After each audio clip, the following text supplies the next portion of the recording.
Hey everybody, it is Natalie from Power Moon Tarot. Thank you so much for being here today. Today we are going to talk about the planet Jupiter. And I'm really excited to bring you this webcast today. I'm just going to make sure my technology is up and running. And thank you for being here for those of you who check out the video now or later. And if you do feel like commenting on the webcast, you are more than welcome to do that. Being here today. Today we are going. All right, perfect. Let me go ahead and share my screen. And I have a fun presentation prepared for you today. And let me go ahead and begin. Muffins and mega pints. Hello there, my friend. Hi, hi, hi. Thank you for being here today.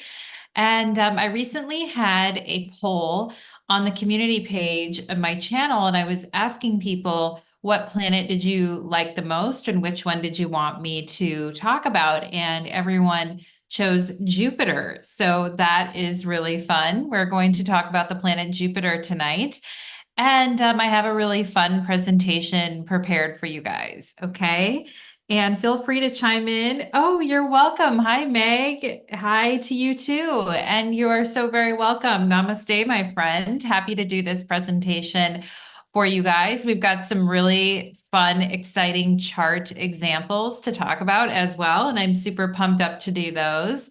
And on this first opening slide here, I have the planet Jupiter written down, the name Jupiter, which you can see there, and the words harmony, growth, and good fortune. And in astrology, Jupiter is the greater benefic. And the two benefics are, of course, Jupiter and Venus, with Jupiter being the greater benefic. And Jupiter is the planet that is associated with what is true and right. Jupiter is associated with reaching for lofty goals, reaching for higher inspiration. Jupiter is associated with education and law and judges and doing what is right. And when we do what is right, then we are rewarded. Also, like if you're looking for in your own natal chart, like how can I offer my gifts to people? Or how can I put my gifts in service to humanity? Jupiter is your placement of Jupiter, the sign that Jupiter is in, the aspects that Jupiter is making is a really good place to kind of look for that. Or if you're also looking for help and protection, that is a good or a benefactor in your own life, then your placement of Jupiter, aspects of Jupiter, transits to your natal Jupiter can show where there is more opportunities being open for you. And right before I started this webcast tonight, I got some very good news about my health and a test result I was waiting on. So thank you, universe. Thank you, thank you, thank you. And I took it as a sign that that's like Jupiter doing its work of like, helping us to stay on track, helping us to have a positive attitude, helping us to bring good things into our life, right? Because we all have enough struggles, we all have enough pain in life. And, Jupiter can be where we are experiencing the better things in life. And, yeah. And we're going to talk about in Luna Love. Hi, Luna Love. Hello, my friend. Thank you for being here. And thank you, Luna Love. Yes, I'm so happy I'm healthy too. Literally, you guys, I found out right before I started this webcast, and I was like, ah, thank the gods, right? And Franklin says that, hi, it's Franklin, and my Jupiter is in Cancer. Franklin, your Jupiter is exalted in Cancer, and we will be talking about the exaltations and domicile of Jupiter, where Jupiter is most at home, where Jupiter is most exalted, and also where Jupiter can sometimes struggle as well, too. And of course, we want everything in life always to be positive, and we always want good results, and we always want all the best things to happen to us, and we always want, to be optimistic and looking forward to things in life. And sometimes it's hard to maintain that optimism and maintain that high morale, but Jupiter is here to show us the bright side of things and show us how things can get better. And so that is a very positive, association of Jupiter.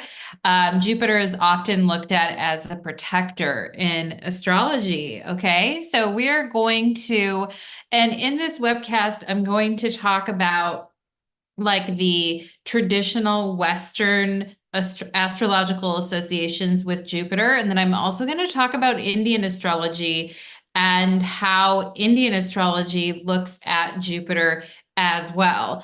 And before, I go on, I just want to say a couple of words. Now, Jupiter is in Gemini right now. So a couple words turns into a million words, which turns into a lot of words. And we all know I can get very wordy at times. So I'll try to limit my wordiness. But anyway, so, we know that there's always like the higher expression of the planets and the lower expression. Now, just because we're on the Jupiter feel good train right now doesn't mean that we won't look at some negative examples of Jupiter or how Jupiter can be misfiring or not functioning well in particular charts as well. So we'll be looking at both aspects. But when Jupiter is really operating in its best and highest use, Jupiter has to do with well-being, good health, joy, what is true and right in life.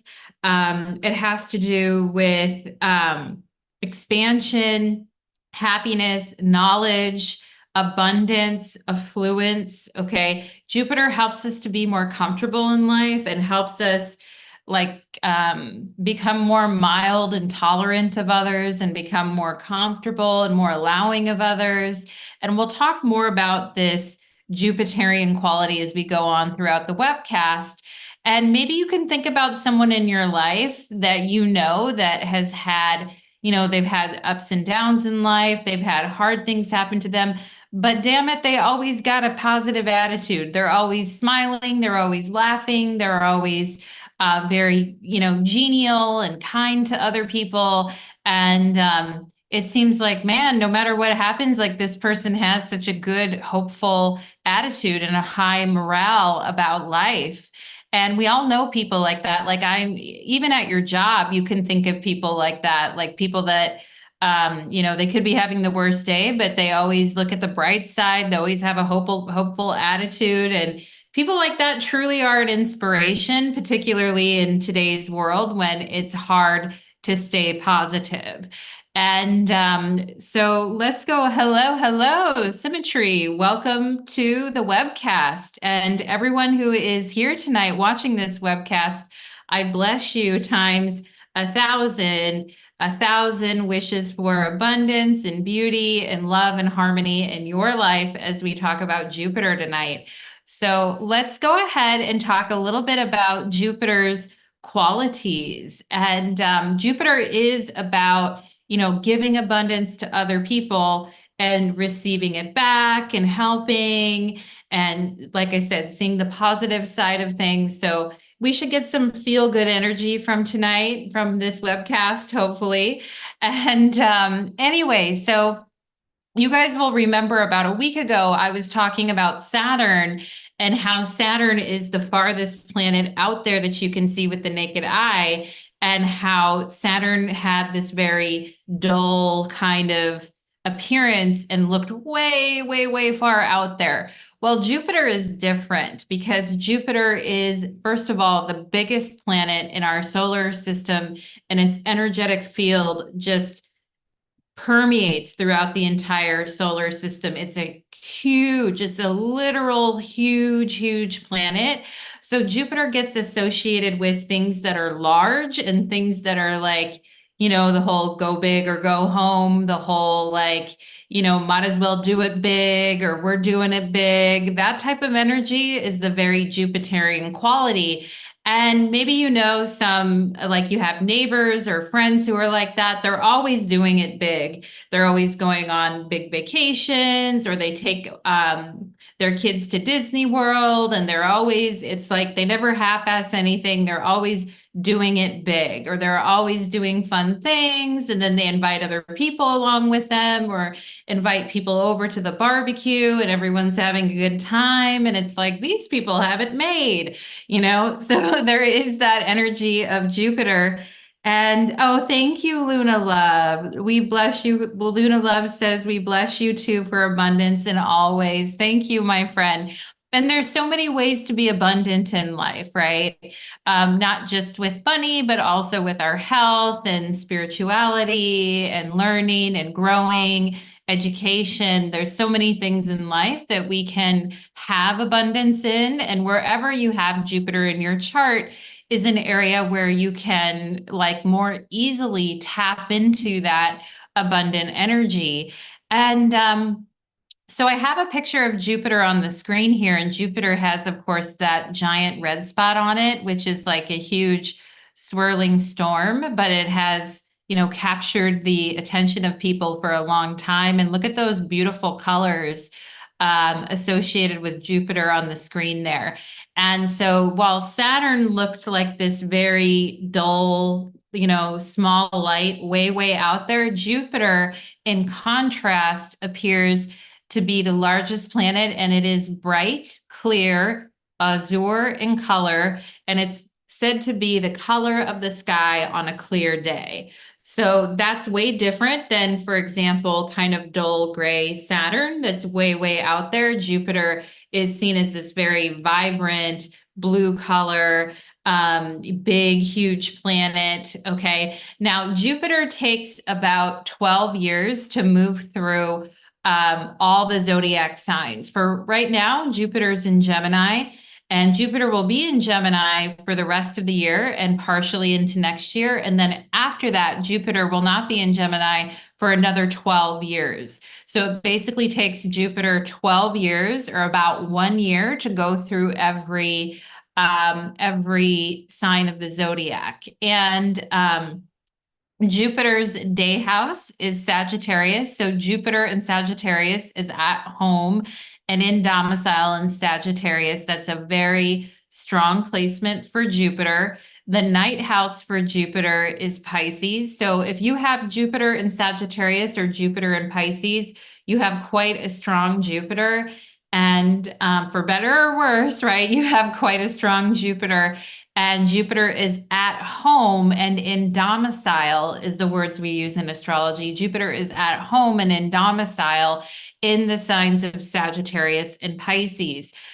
Jupiter loves the sign of Pisces because of its giving, religious, hopeful, sharing, kind, gentle, all those qualities, those positive qualities that we can associate with Pisces. And then in Sagittarius, Jupiter loves like the traveling and the exploring and the adventure of being in Sagittarius. And so those are two really placements for Jupiter that are very strong. Now, Jupiter finds detriment in Mercury ruled signs. So Jupiter is in detriment in the sign of Gemini and Virgo. So if you have Jupiter in Gemini or Jupiter in Virgo, then you have Jupiter in detriment, which is a little bit harder for Jupiter to be in Mercury ruled signs.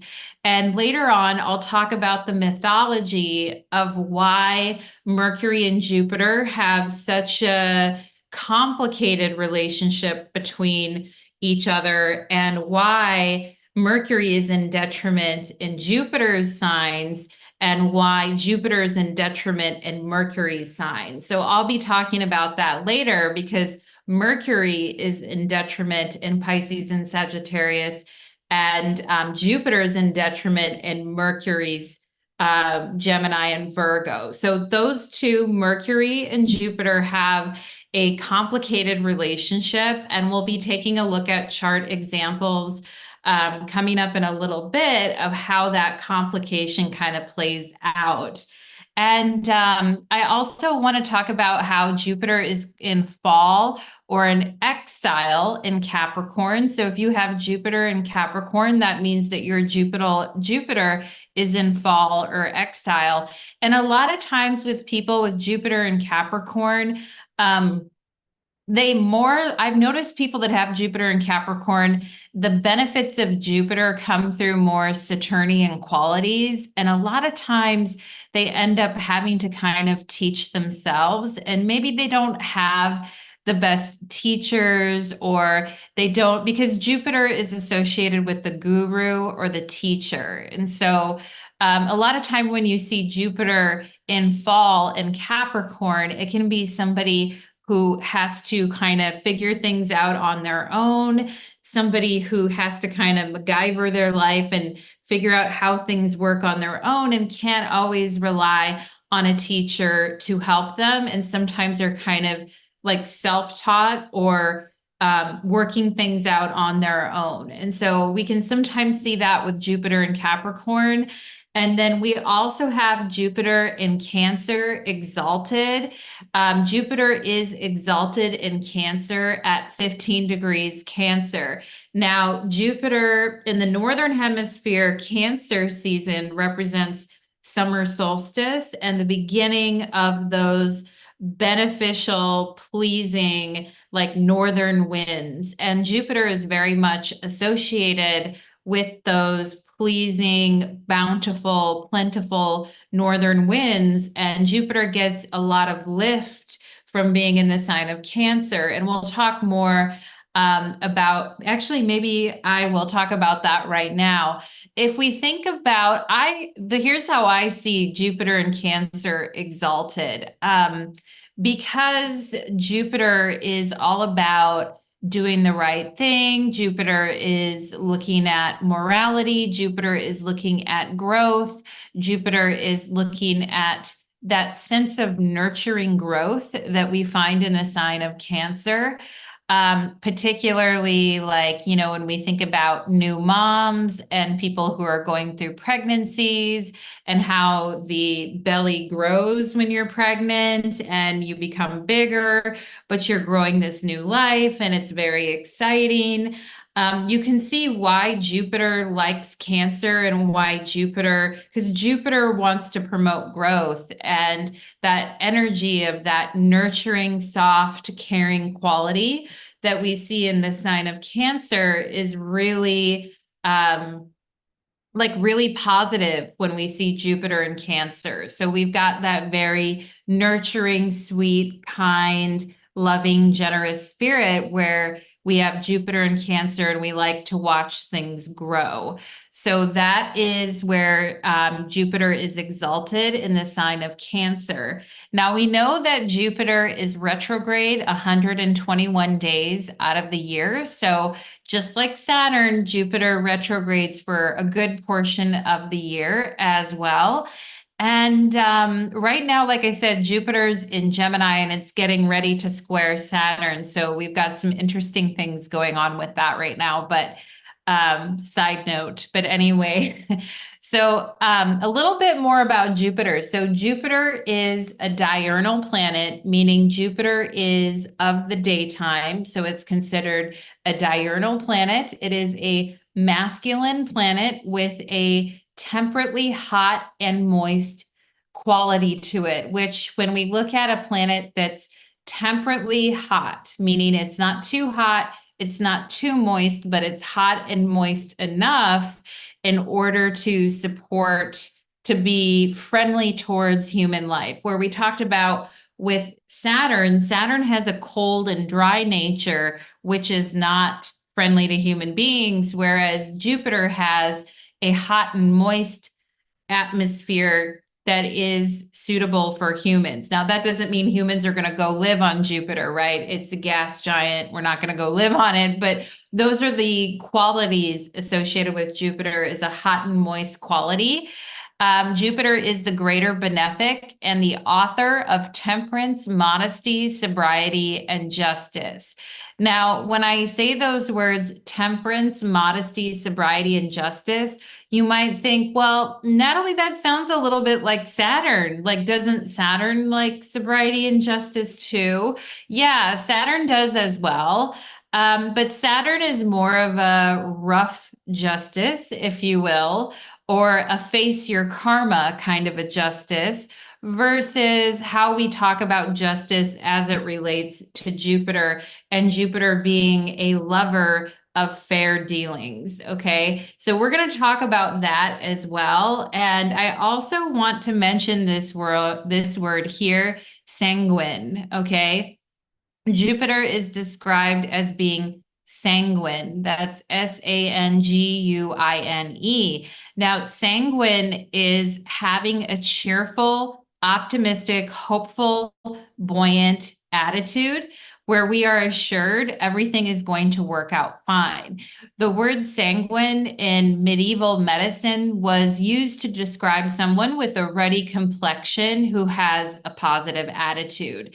So that word sanguine becomes really associated with the planet Jupiter, particularly from the medieval era when they were talking about Jupiter with a ruddy complexion who has a positive attitude. Jupiter impacts our morale about our life, our health, and our future. And have you guys ever taken those tests at work? For those of you that work or have worked for companies in the past, they always give you those not quizzes, but like employee satisfaction surveys. And what they're trying to do in those employee satisfaction surveys is get a pulse on the morale of the company. Have you ever taken those surveys before? And they ask you, how do you feel about the company? Do you feel that the company supports your goals? And there are all these questions about the company that you have to answer. And they use it as a measurement to kind of see what's the morale of the company. Like, are people having a positive attitude towards the company? Or are people, grumble, I'll do my job, but I hate it and I can't stand this company, right? And so you see these in customer satisfaction surveys all the time too, trying to kind of get a pulse on the morale of the customer or the morale of the worker, right? If you guys have ever taken any of those tests and, if you've taken them, I've taken them in the past, like, sometimes people are very honest in those, and sometimes people are genuinely happy with the company and are like, yeah, I believe in this company and what we're doing, and I'm really happy in my role and my position. And if another similar job came up, I wouldn't take another role because I'm happy here, right? So you would say that that person has a high morale, which is what companies want to see, right? So they want to see that Jupiterian quality of being happy and optimistic and liking your job. And of course, most people don't feel that way about their job, but the company would like to think so, right? That everyone's happy, but it's like, everyone's feeling optimistic. And, sometimes like when people get ill as well, like your morale and how you feel about your illness and all of that oftentimes goes a lot into, how your doctor treats you and how you are as a patient. Do you feel positive and optimistic and hopeful and that you're going to get better? And people always talk about the morale of the patient. So I'm just giving you guys some examples here of how like Jupiter factors into the morale and kind of the energy of how people are feeling towards something. And Muffins and Megapint says not at work, but satisfaction surveys. Yeah. Exactly. So they're trying to find out, like, do you like this product? Do you have an optimistic view of our company? And of course, every company wants, people to have an optimistic view of them. And so that's that Jupiterian kind of response to things where it's like, oh, I do like this company. This is a nice company. And if I got offered a similar position with a different company with the same salary, I wouldn't take it because I like it here. So that's that attitude of having a high morale towards something, and something that is really like Jupiter is seeking high morale attitudes and a belief that things are good and going to get better. Now, as we know, sometimes that's delusional, right? The belief that things are good and they're going to get better. But some people actually believe that things are okay and they're going to get better, right? So Jupiter has that quality of positively believing in something.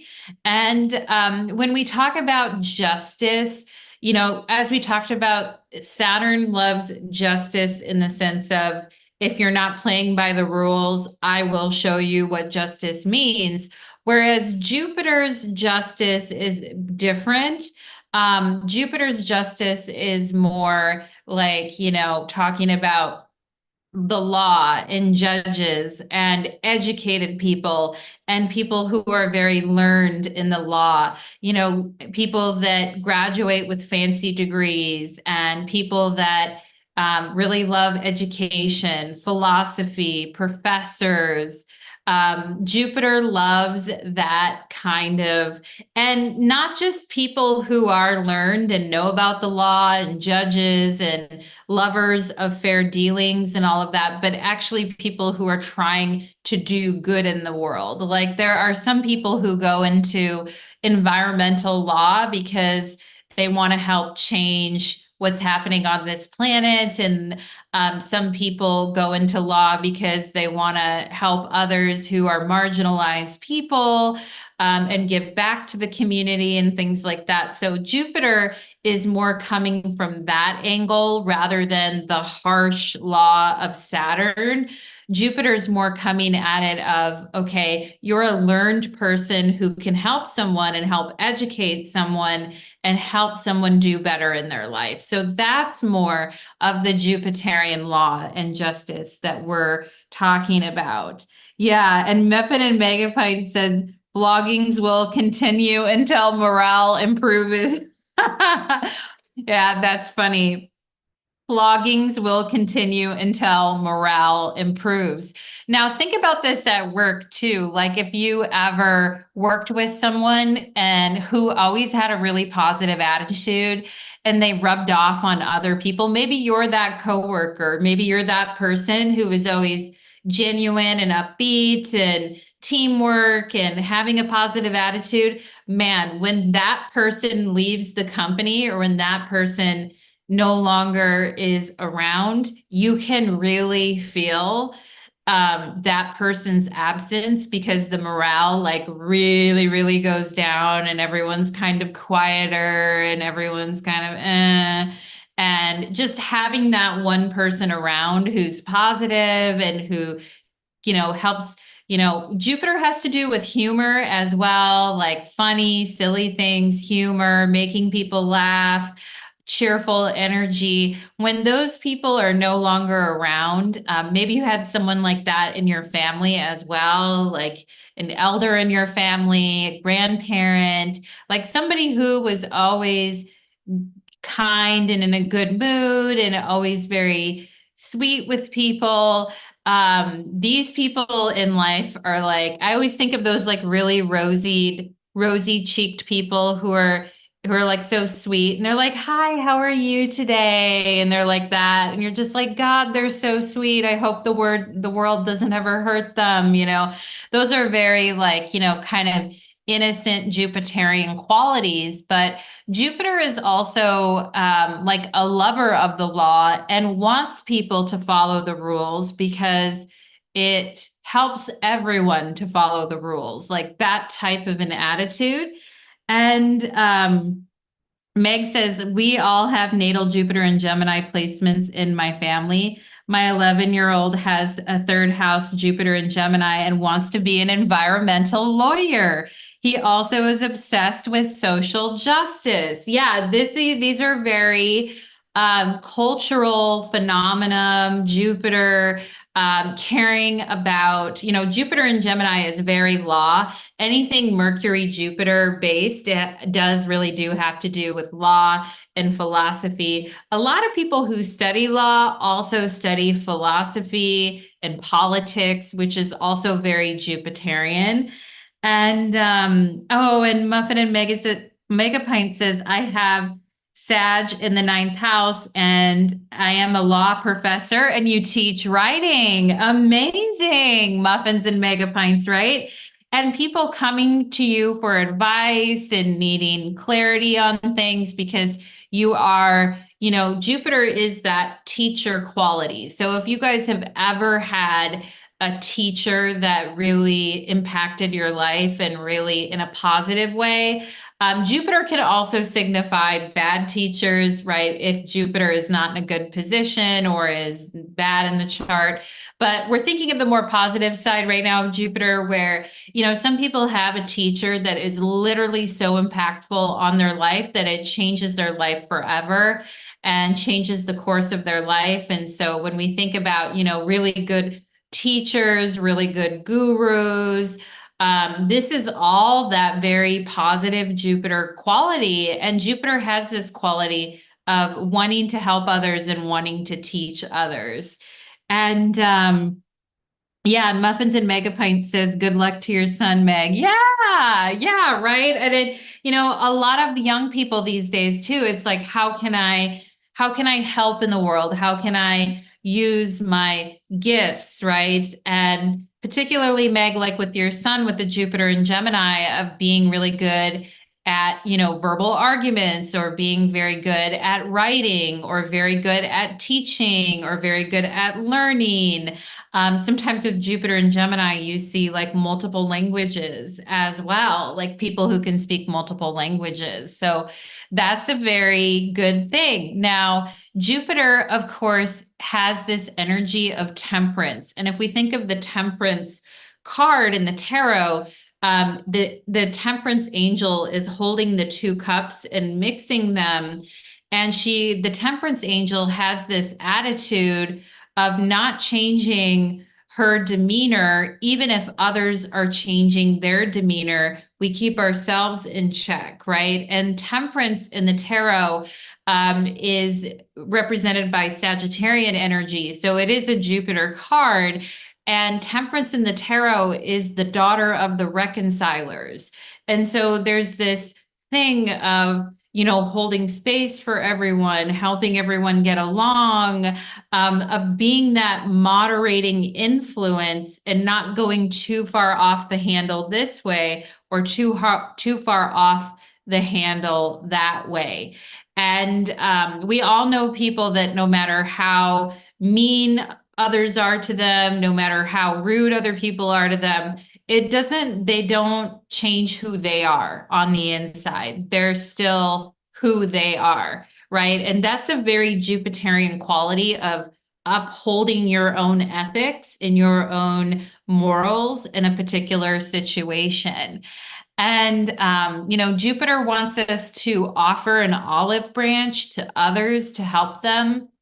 The principles in society of affirmative action, education, opportunities for education, to, underprivileged folks, like that's all very much. Jupiter is about giving opportunities and giving education, and things like affirmative action are very Jupiterian. It's like, let's open opportunities to everyone. And temperance has a way of like bearing situations to keep the peace and being a mild influence in situations and not adding more suffering to other people. So this is very much what Jupiter can be about. And yes, Meg says, or Luna Love says, we need our environmental lawyers. Yes, he's very good with writing and arguing, loves science and environments. Yes. Yep. And that is, having like, if you're a Jupiterian person, you can be like a very cultured person, or very skilled at working with people in different cultures. So these are some very like positive qualities of Jupiter. And we're going to talk about both sides of the coin, right? So if you guys are like, the positivity is killing me, Natalie, like, where is, the dark energy? Like, we will get there, okay? So, but anyway, we have, how many of you watch Dexter? Have you ever watched the show on Showtime called Dexter? If you haven't watched it, I would highly, highly recommend it. It is a very intriguing and interesting show. And for those of you that are familiar with the show Dexter, I was always struck by Detective Angel Batista. For those of you that have watched this show, like if you haven't watched the show and you're like, who's Angel Batista? He is a fictional character on the show Dexter. If you're a student of astrology, watch the show, pay attention to Angel Batista. He is a total Jupiterian character, and he is a cop. So he does like to uphold, law and order and morals and all of that. But he has a very Jupiterian personality. And he on the show, he's very friendly. He's a detective. He's a sergeant, actually. He's very like friendly and good natured, and he shows a lot of humanity and compassion, even though he is a police officer and things like that. And he upholds the law. He shows through his work, he is very friendly, good natured, compassionate towards the community. He's not really one to hold grudges. There are people on the show who are like major hotheads that tend to hold grudges. He doesn't really hold grudges. He has a sense of care for his environment while upholding the law. On the show, he is pressured to lie, like peer pressured a couple times to lie, and he always comes clean. It's like he can't tell a lie.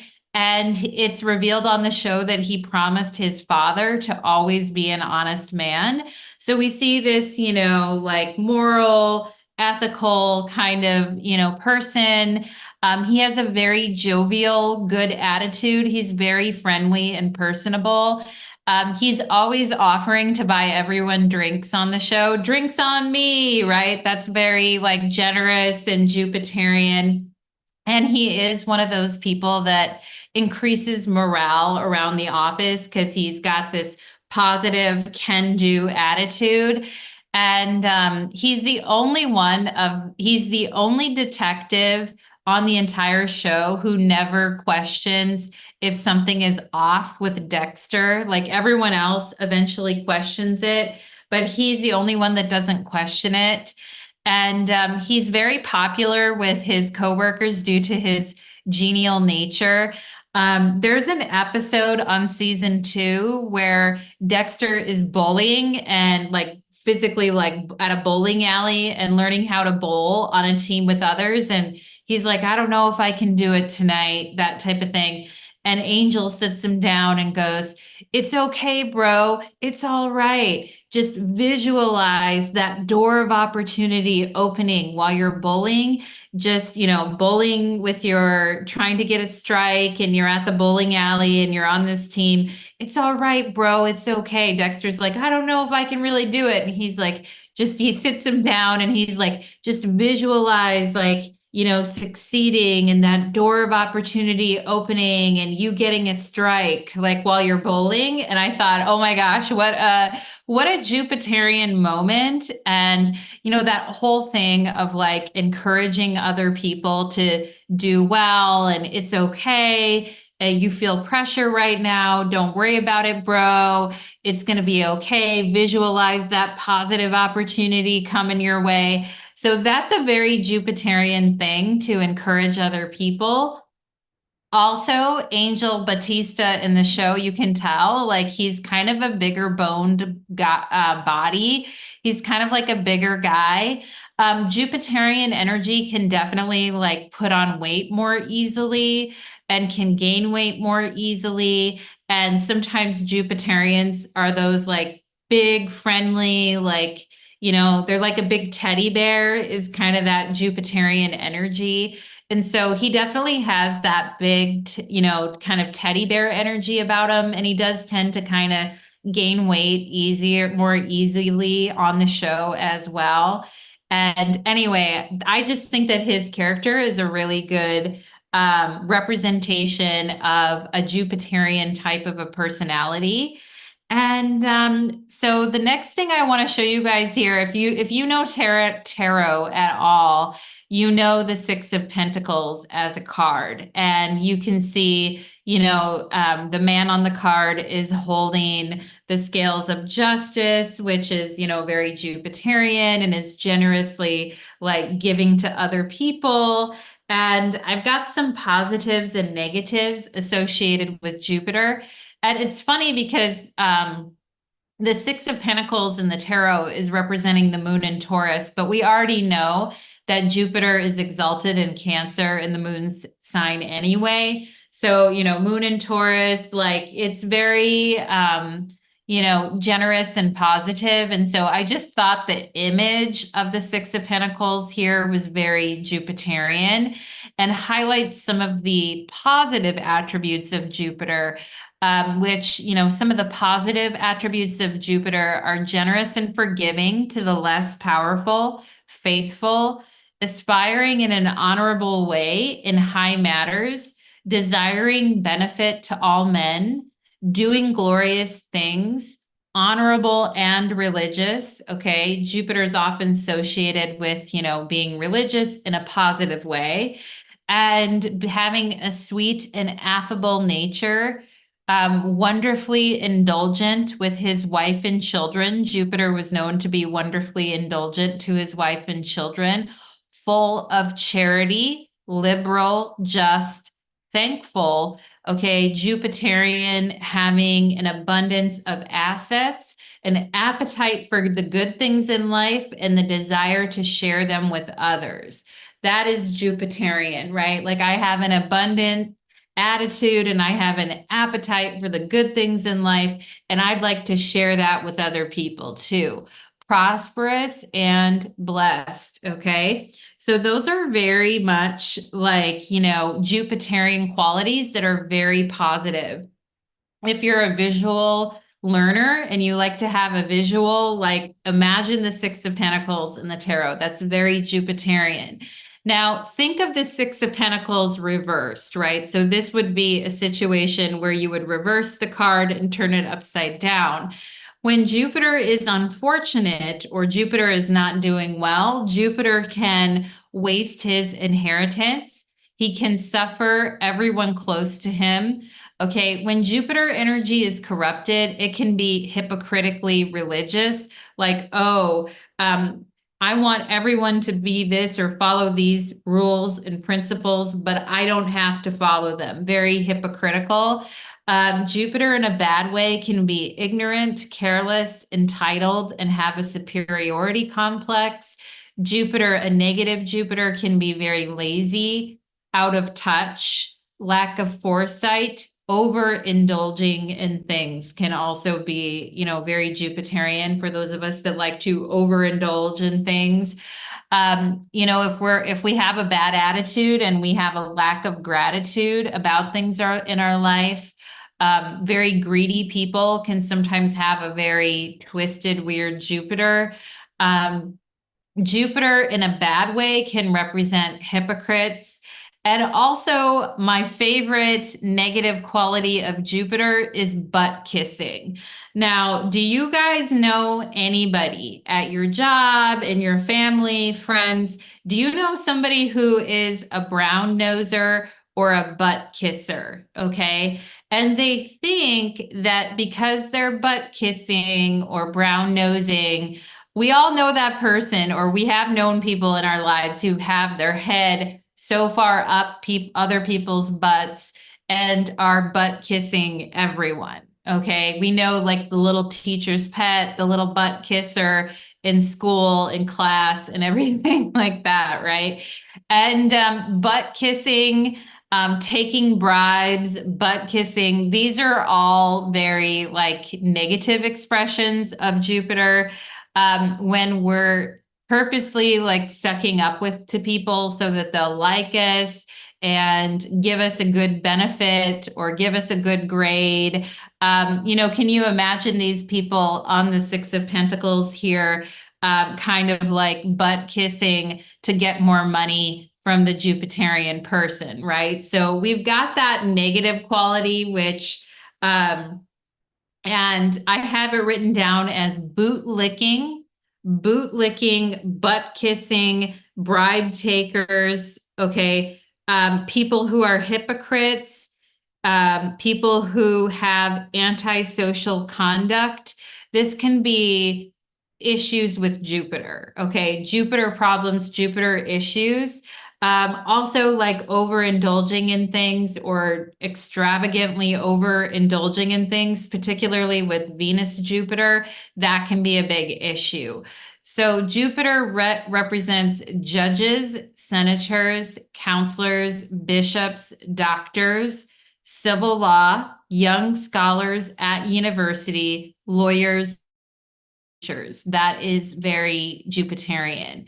Okay. And as we know, like there are a lot of judges and senators and priests and gurus and things like that who have been caught in compromising positions, using their power, being very bad hypocrites, and, being very greedy, overindulging, God complexes, crap like that. I'm sure everybody is aware. Muffins and Megapint says the JD Vances of the world. Uh-oh, right?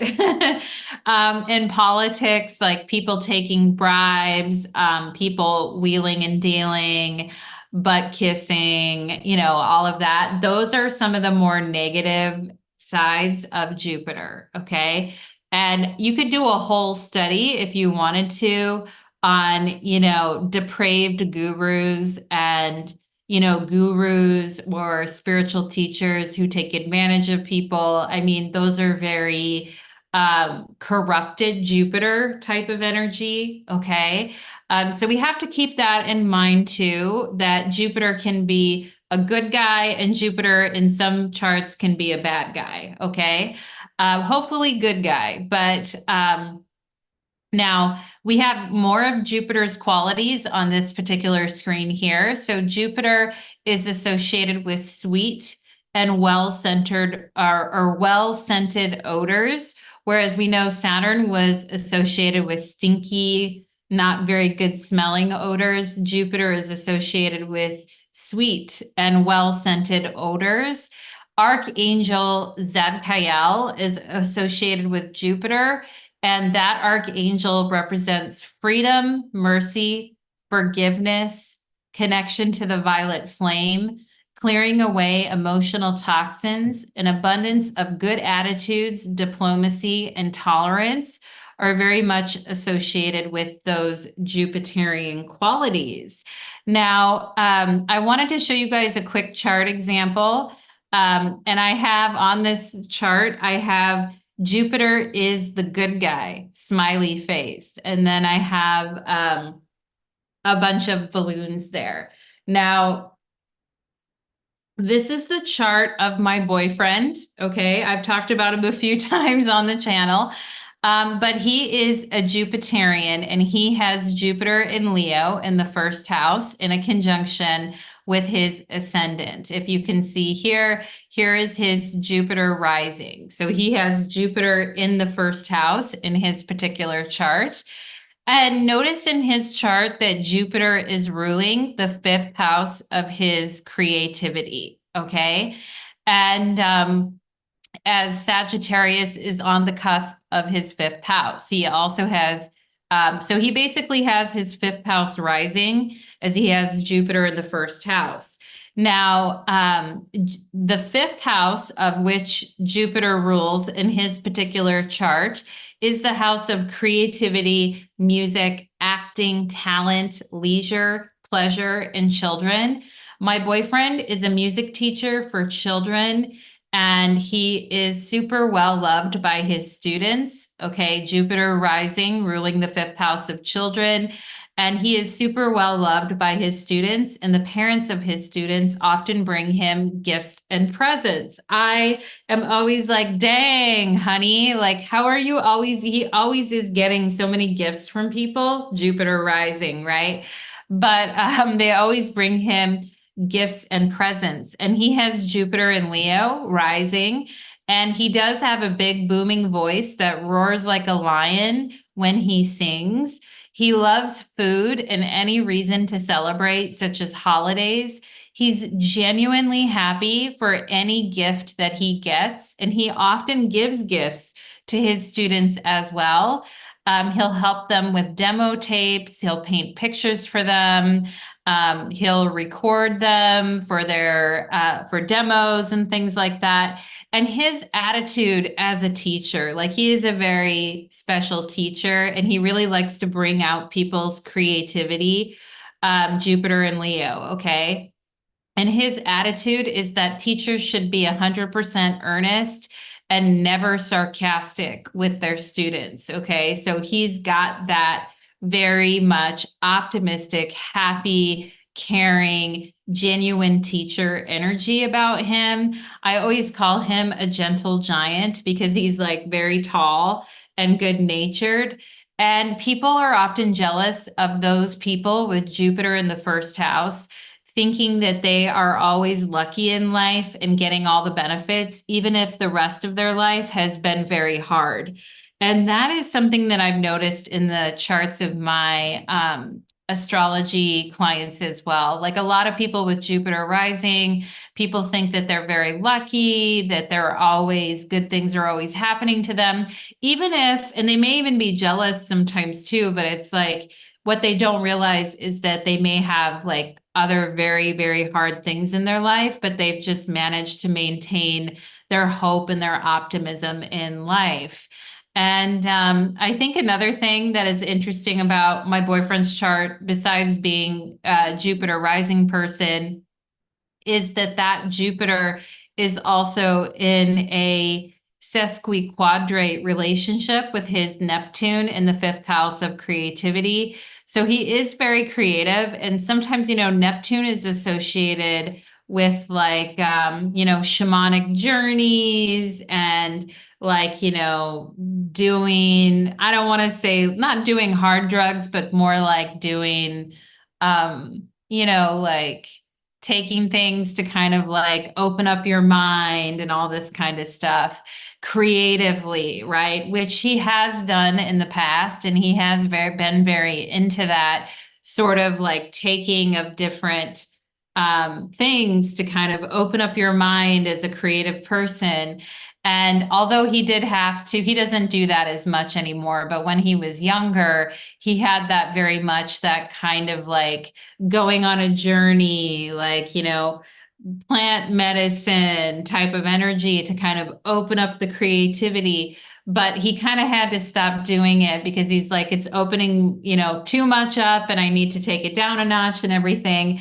But you can really see that with the Jupiter Neptune sometimes of that, particularly for people who have Neptune in Sagittarius and are like searching and opening up their creativity and things like that, which, anyway, so I just wanted to show you guys like, Jupiter as a good guy or Jupiter as somebody who is receiving a lot of benefit and is receiving gifts and presents, but is also giving it in return and helping students and being a teacher. This is very much Jupiter in Leo in the first house. Okay, so I wanted to bring up his chart. I've talked about my boyfriend a few times on my channel. And he definitely is like super tall and has a big, loud, booming voice, Jupiter in Leo. and is a very good teacher. You know, Jupiter ruling the fifth house of creativity, music, acting. He actually went to school for acting. He has a degree both in acting and music. Very, you know, creative individual. So anyway, I wanted to bring up that Jupiter example for you guys. And next, I want to talk a little bit. I want to segue into Indian astrology and looking at Jupiter through the lens of Indian astrology.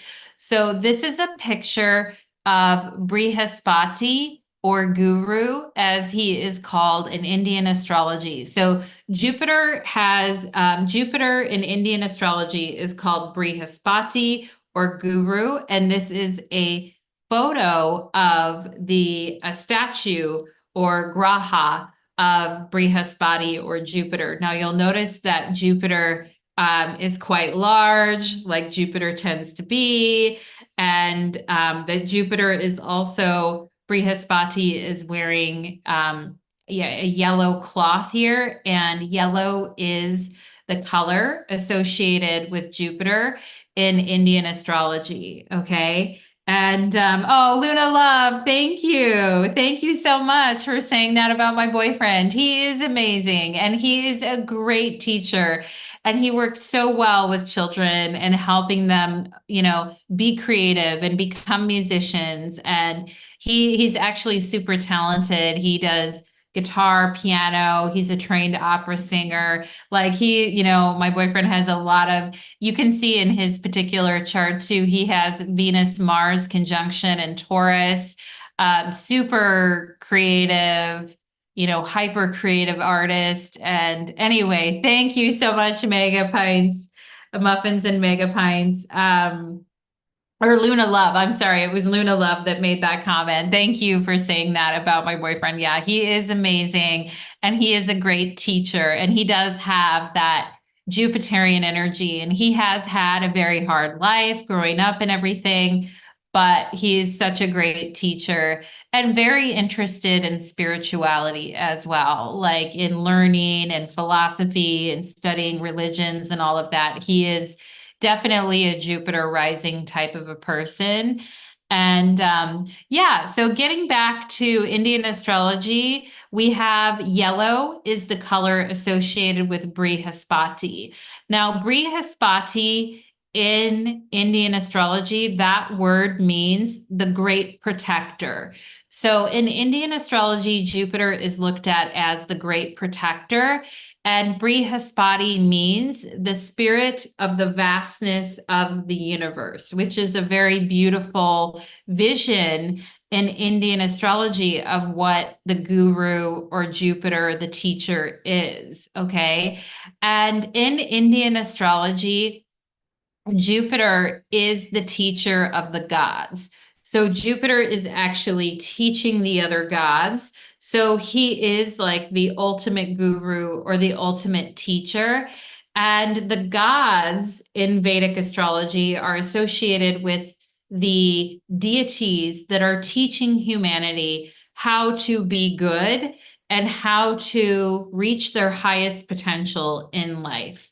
And so it is Jupiter's dharma or Jupiter's role to help teach the gods, who then in turn teach humanity how to be good and how to stay on the right dharmic path. Now, in Indian astrology, Jupiter or Brihaspati is Karaka, which means significator, or Karaka for sons, husbands, gurus, and teachers.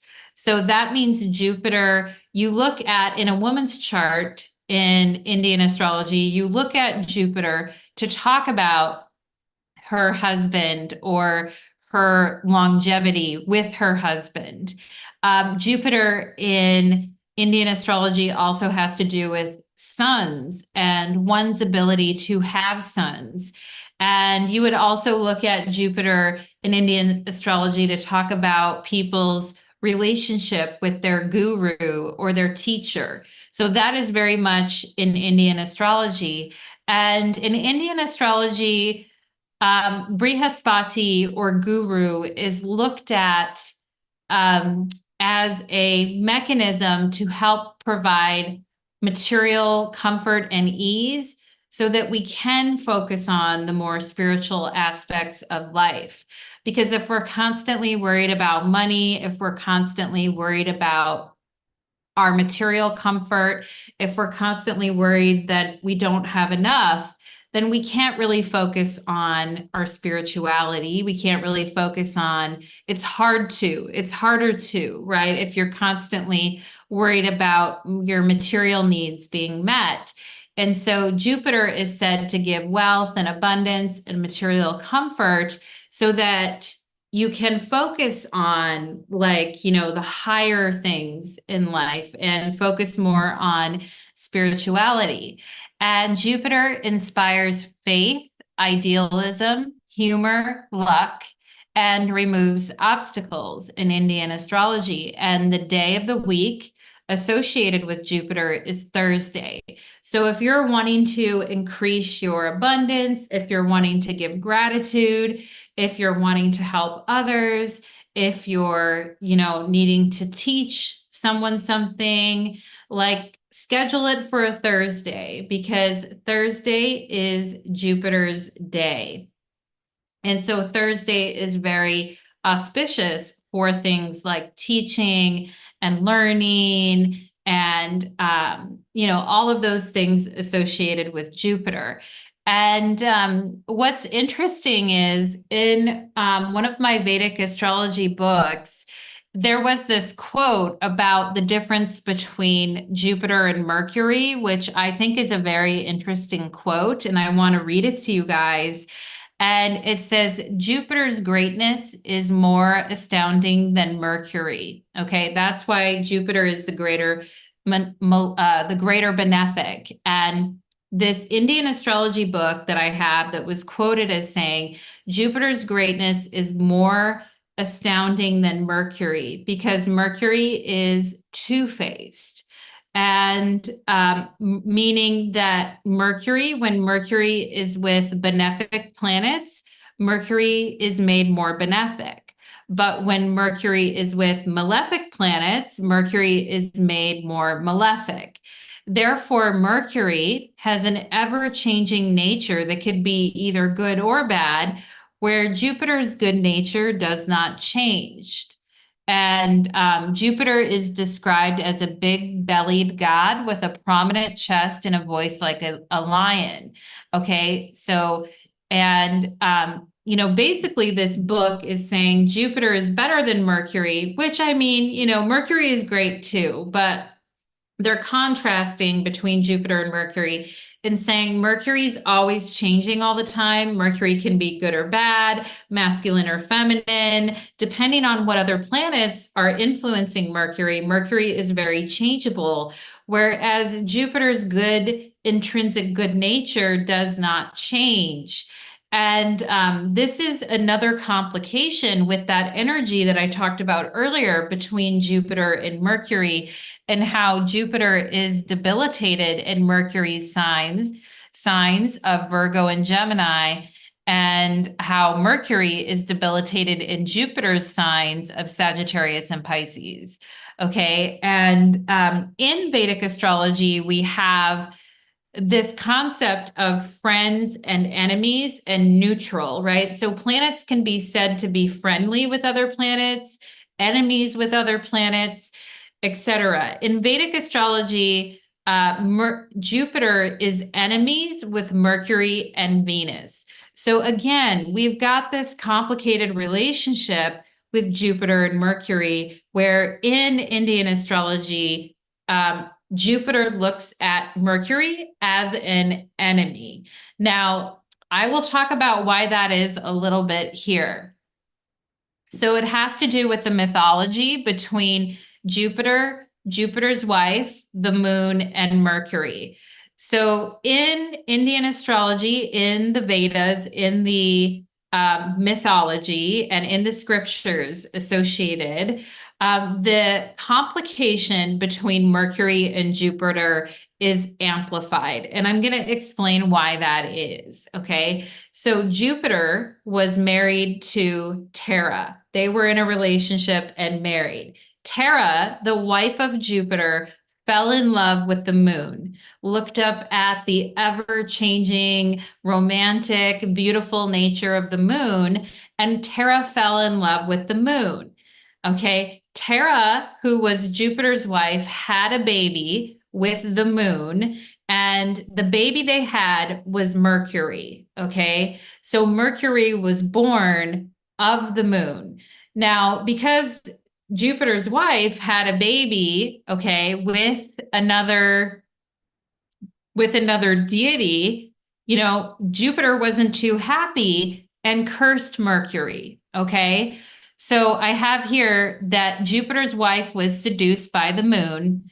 Then she and the moon have Mercury. Jupiter doesn't care that much for Mercury, okay? But Mercury is neutral towards Jupiter. So this is kind of complicated, but this resulted in what's called Brihaspati, or Jupiter's curse, okay?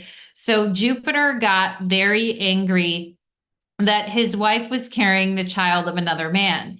He cursed Mercury, the child of another man who his wife had, this baby, and told Mercury, may you become a neuter, neither a man nor a woman. Okay. And so right away, Mercury gets that association of neither being masculine nor feminine, or not really having a specific nature of its own, instead just being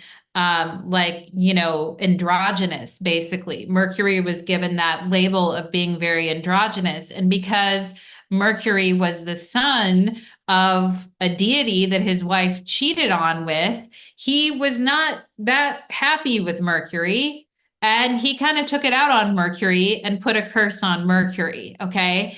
And it's even more interesting because the moon and Mercury is the son of the moon. So all of our thoughts are coming from our emotions, basically, when you think of that moon-Mercury relationship.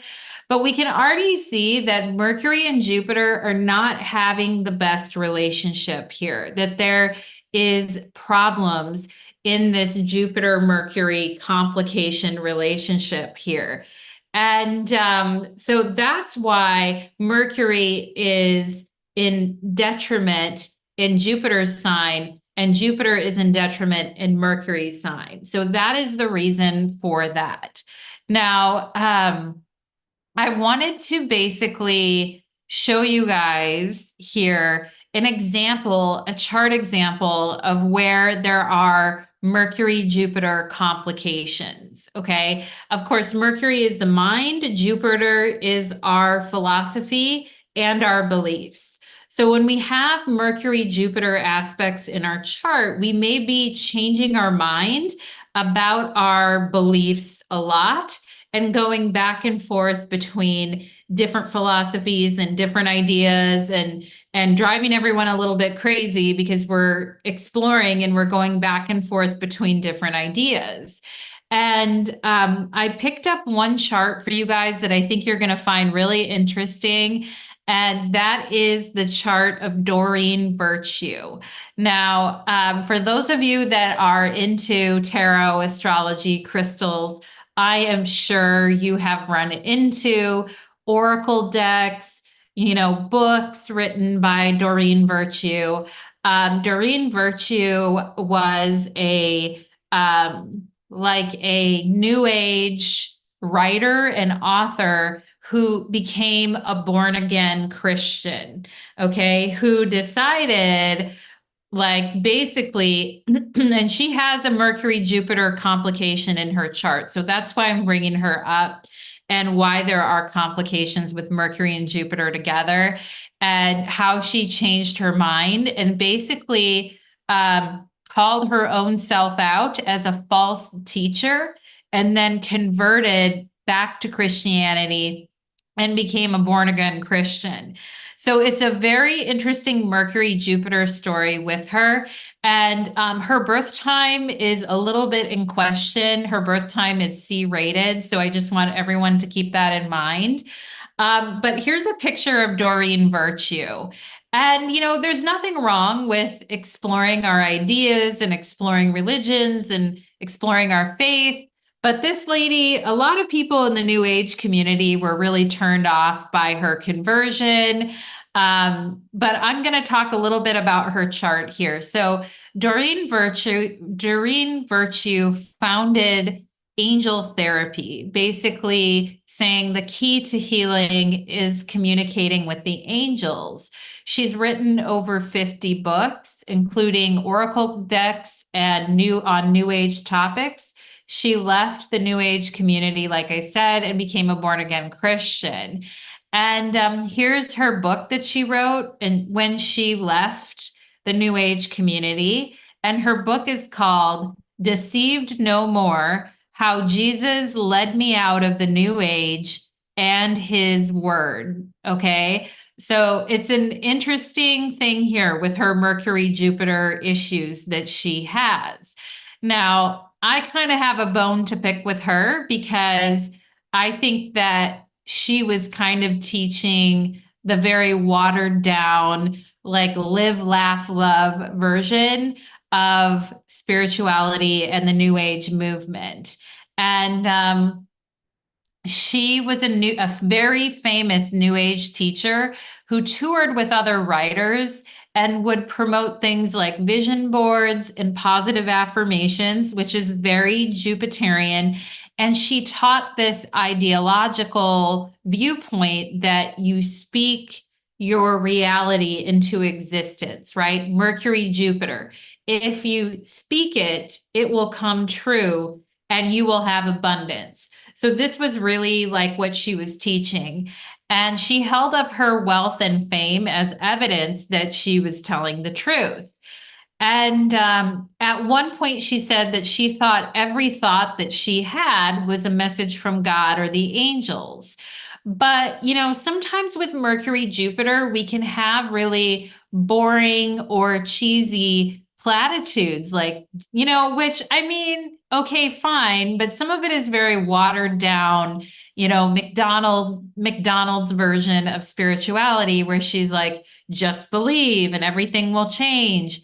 Your thoughts create abundance, and kind of some of these like more cheesier attitudes. And she said that she was driving in her car and she was listening to the radio and she heard a Bible verse quoted saying, people want their itching ears tickled by false teachers who offer false hope. Now, this annoys me because she realizes I've been a false teacher this whole time who's been offering false hope to people, and people just want to hear what they want to hear, right? So that's essentially, she called herself out as a false teacher and said she didn't trust in the Lord and prayer. She relied on astrology, divination, and crystals. And she was really practicing that live, laugh, love version of spirituality, which has like no teeth behind it.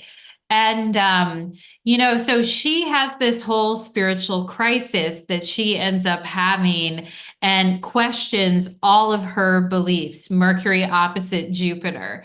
Okay. And she's searching for answers to philosophical questions.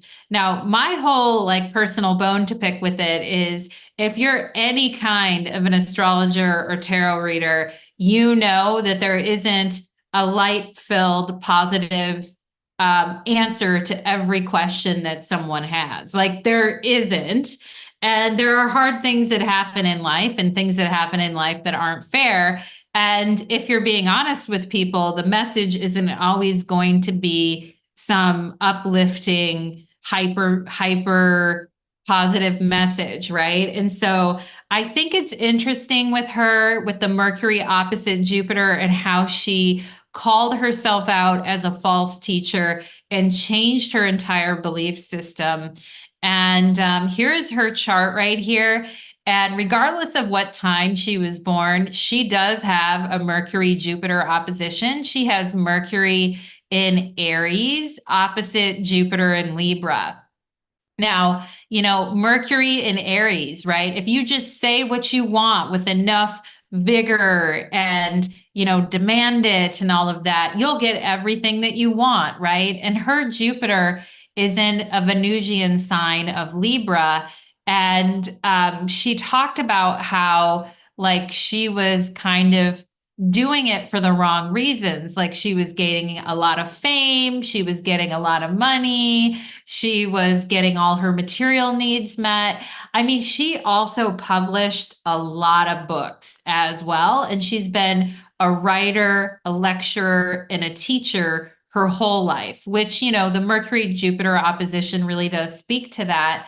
But, and if her time of birth is correct, Jupiter rules her third house of communication and writing, and Mercury rules her ninth house of book publishing and things like that, and teaching.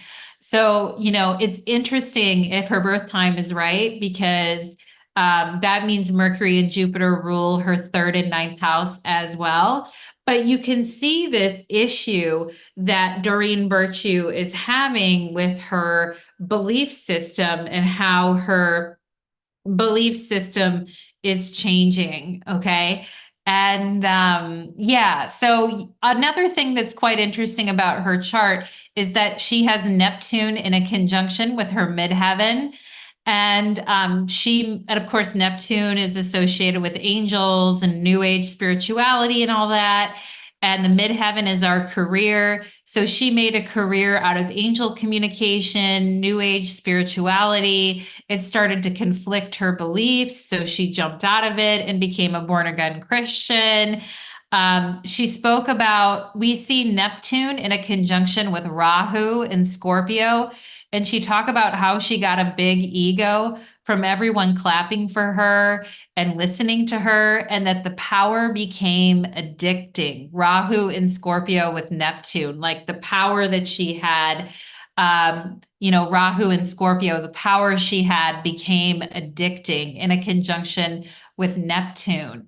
So that is very interesting. And she said a lot of people in the New Age community were like sleeping with each other and drinking too much and had tons of addictions and failed marriages.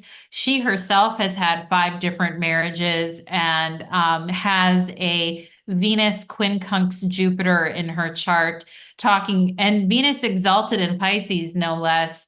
She talks about how she was like addicted to love and falling in love and having all these marriages. And anyway, so she has this very Jupiterian chart, but I think it's interesting with her Mercury opposite Jupiter, highlighting some of those difficulties and complicated relationship between Mercury and Jupiter, and calling herself out as a false spiritual teacher. So I think that that is very interesting.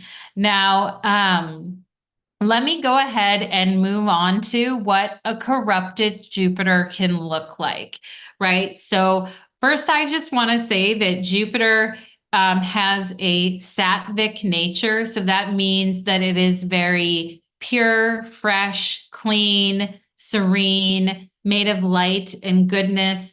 But Jupiter, like any other planet, because it has such a pure nature, it can get corrupted, right?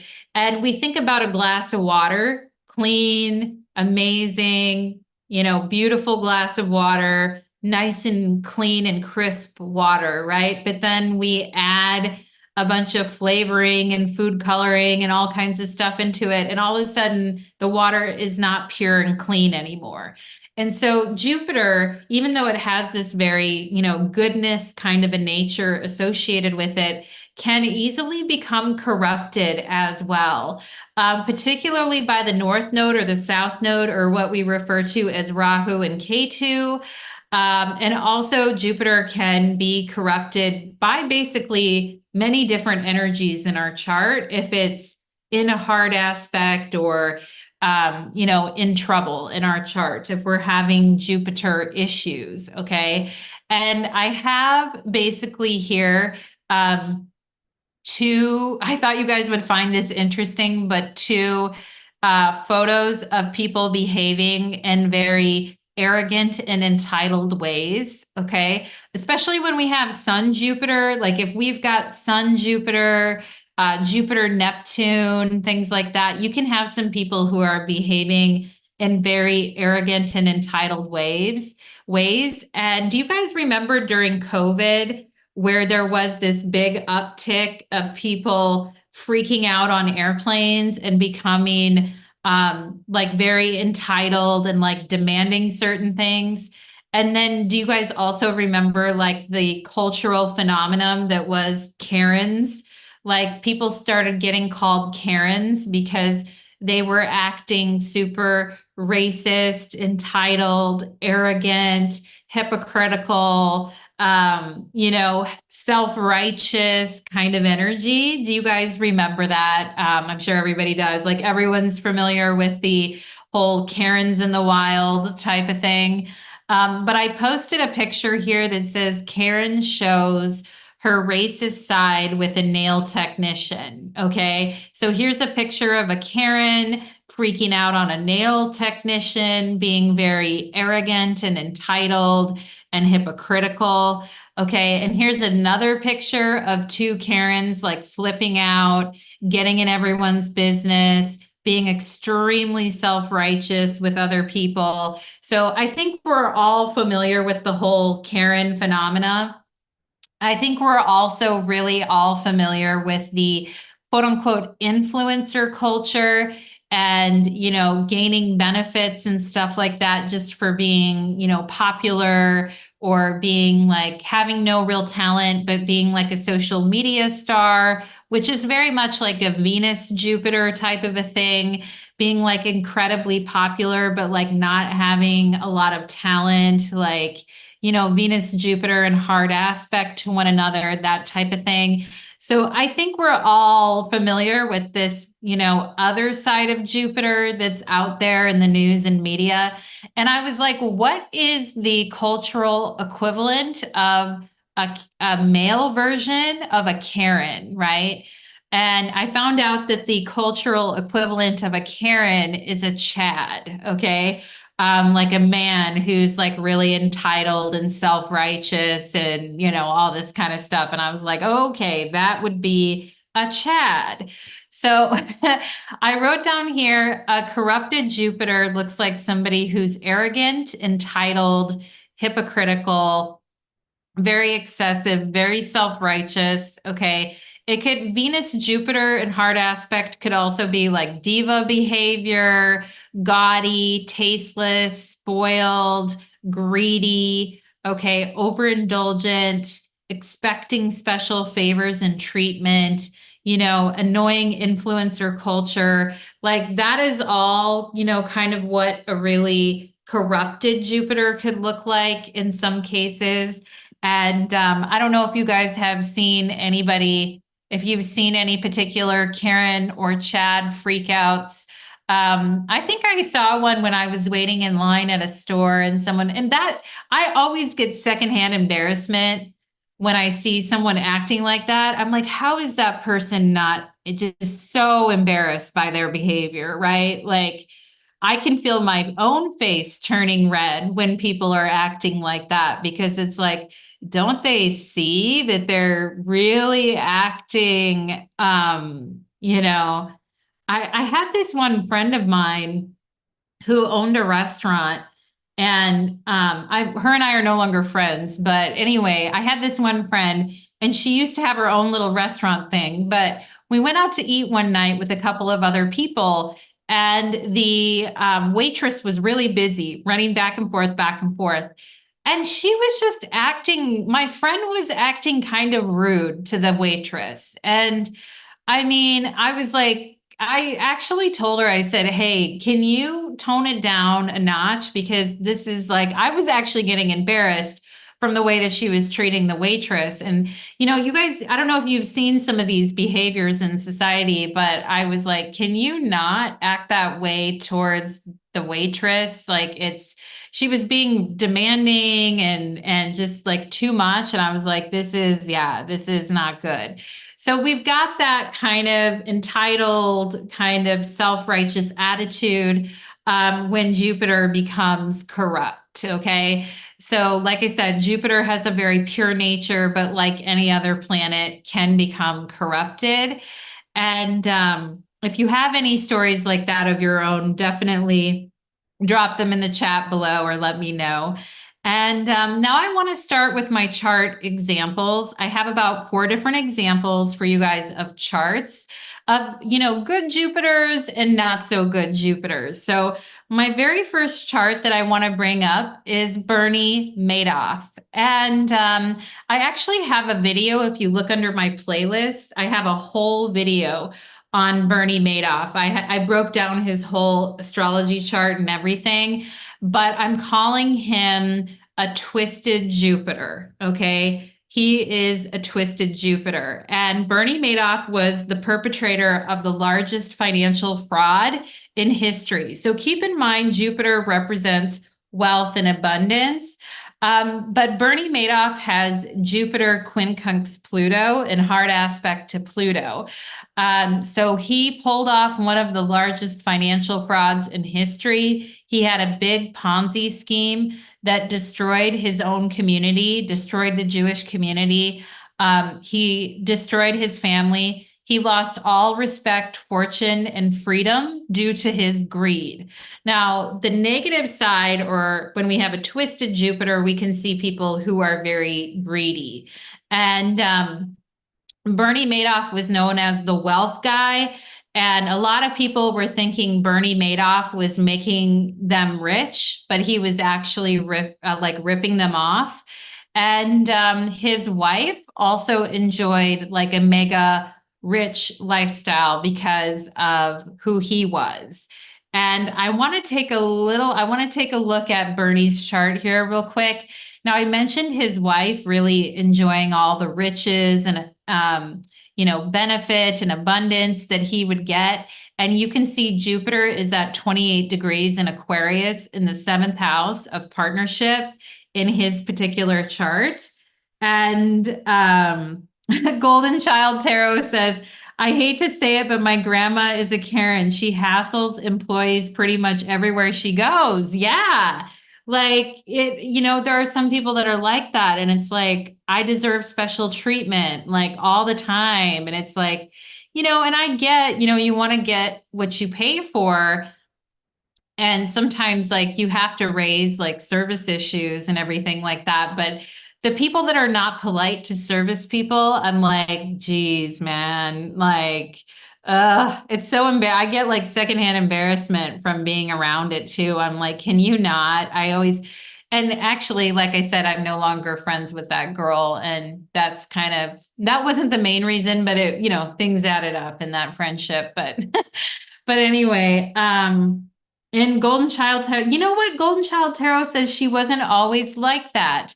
And, sometimes when people get older, they do because, Jupiter likes to be comfortable.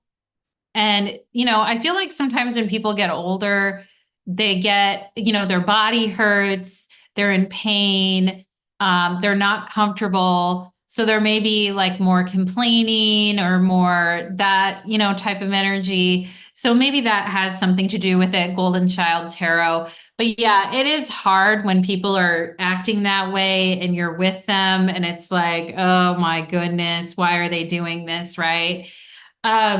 So I think like with Bernie Madoff's chart, he has Jupiter opposite his ascendant. Okay. His ascendant is in Leo and Jupiter is opposing his ascendant. And, he made a lot of other people very wealthy and made himself wealthy through the process of making other people wealthy. And the ruler of his 10th house, Venus in Taurus, is squaring that Jupiter. So, his investors expected like really big returns. And of course, the 7th house isn't just our spouse or partner, of which she did enjoy a very affluent lifestyle with him, but it also represents like our business partners, investors, people, the other people that we are dealing with. And so he made a lot of other, especially his really big investors, he made some of those really big investors that were funding his Ponzi scheme, he made them very wealthy. But when they started pulling their money out of the fund, that's when the fund started to crash. And he talked a lot about how his investors were like very greedy and always wanting like 11 to 15% returns, even in down markets. But he sold himself as the guy who was going to get you good returns, even in down markets, right?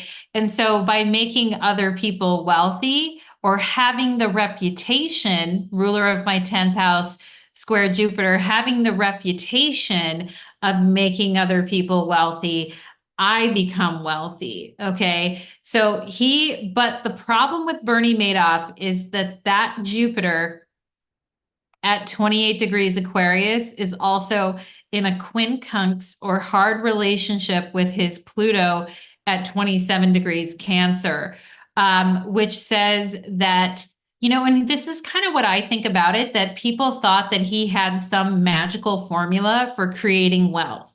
Now, Jupiter is the planet of abundance and wealth. And, Pluto is all about like, especially in the 12th house, Pluto in the 12th house. Like I have a secret magical formula to make you wealthy. But at the end of the day, you guys, he had nothing. He had no secret magical formula to make other people wealthy. He actually had nothing. It was a straw man. Nothing was there.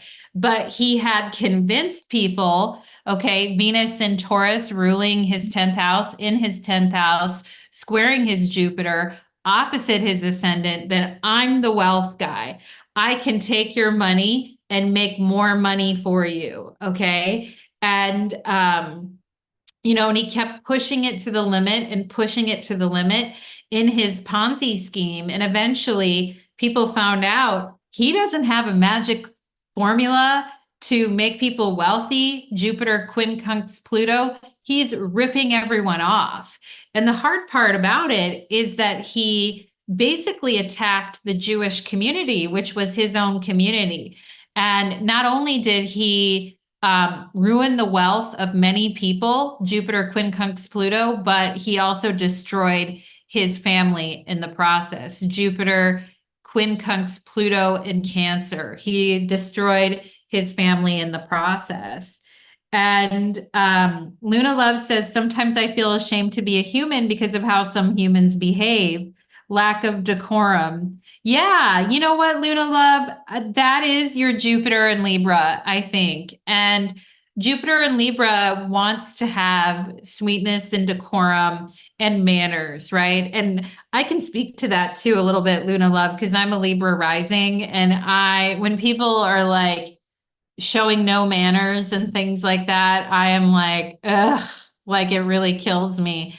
And anyway, so yeah, I hear you on that. And I do think that could be your Jupiter in Libra that wants to be nice and helpful and agreeable and, help other people feel recognized. And, Libra is a very social sign. So it's like, I say, everyone takes their turn speaking, everyone's being polite and following the rules. Like that is very Jupiter in Libra. And, sometimes that doesn't happen. And we've got these very like greedy people in society who, try to basically get whatever they can. Like too much is never enough. And his wife also loved the lifestyle of being wealthy, Jupiter in the 7th house here. And yeah, and just so you guys know, like oftentimes in charts, Jupiter Pluto is, if you have Jupiter Pluto aspects in a chart, that can indicate like extreme wealth or just obscene extreme wealth. But in his chart, people thought, he was the moneymaker, Rain Man, but actually there was nothing behind the curtain. There was no magic there. Pluto in the 12th house, like there was no magic secret. He was deceiving everyone. And so, yeah, I think that that is a good example of a twisted Jupiter. Okay. With the Jupiter Pluto, I think that's a good example of that. Now, let's move on to a more positive example. And let's look at the chart of Oprah. And I posted this picture of her today on my community page. You get a car, you get a car, you get a car. Everybody gets a car. Everybody on the webcast tonight gets a free car. Okay. And I love, okay, and I know Oprah has had some blowback recently because of the Maui fires, and people are saying she's very out of touch and she's like an out of touch billionaire. So there's a lot of stuff with Oprah, which I am going to go into a little bit, but her her thing really on her talk show. Now, keep in mind, she was a talk show host for many years. And oftentimes she would give gifts to her studio audience. And there was this one episode in September of 2004 where she gave 300 audience members a brand new Pontiac G6 sedan worth upwards of almost $30,000 at the time. It was originally only supposed to be for 12 audience members, but then she ended up giving a car to literally everyone in her audience. And it became this big internet meme where she's like, and you get a car, and you get a car, and you get a car. And that is very Jupiter. Let me give you a gift, right? That is a Jubilant Jupiter. And Oprah is also given a lot of money, not just on her show and gifts to people in her studio audience, but she also invested 40 million to open a school in South Africa for 152 impoverished girls. And she called it the fulfillment of her work on earth when she went and did that school for those impoverished girls.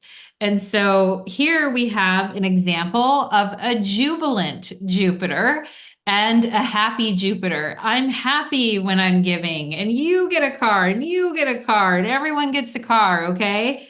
And oh, Golden Child Tarot, you're too kind, Natalie. I want a Lambo. Hey, Golden Child Tarot, that is also Jupiter and Libra as far as, wanting of, nice luxurious things as well too. So that's fine too. And anyway, so I want to look at Oprah's chart. And one thing you'll know right away is that Mercury is the ruler of her 10th house of career. And she's got the ruler of her 10th house in the third house. Okay. So Mercury rules her 10th house, and Mercury is in her third house. She is literally a talk show host. Okay. Ruler of my 10th house and my third house. And the ruler of her 10th house is trine her Jupiter and Gemini in the 7th house. Okay. And many times on her show, she would have like positive, uplifting messages to people. She had a lot of self-help people on her show. She would have these positive, uplifting sound clips on her show. And also, too, with her opening up a school for girls and putting 40 million to help educate young girls in South Africa, you can see the ruler of her 9th house of education is the sun, and it's in a conjunction with Venus. And that sun is also making a trine to Jupiter. So, ruler of my 9th house in a conjunction with Venus, that talks about education for girls or education for women. Trine Jupiter, I'm giving opportunities for education to young women. Now, this is where we can, if we have enough in our life that we're not constantly worried about our own, material, success, and we're not like, living paycheck to paycheck and stuff like that. when we have opportunities to give, or when we have opportunities to provide education for people to have a better life, when we have opportunities, and where Jupiter's in your chart, again, as I said earlier, that can show you everyone has something to share and give in the world, right? And so for her, ruler of her ninth house, conjunction Venus, education for girls, trine Jupiter, giving money, giving opportunities for young women to get education. And she said that was the fulfillment of her life on earth. And so her chart is really talking about like how she can give and how she can be a promoter, a benefactor, and a sponsor of other people in that way of offering education to young girls. And you get a reading. That's right, Luna Love. You get a reading and you get a reading and everyone gets a reading. Free readings for everyone, right? That is very like Jupiterian, very generous energy.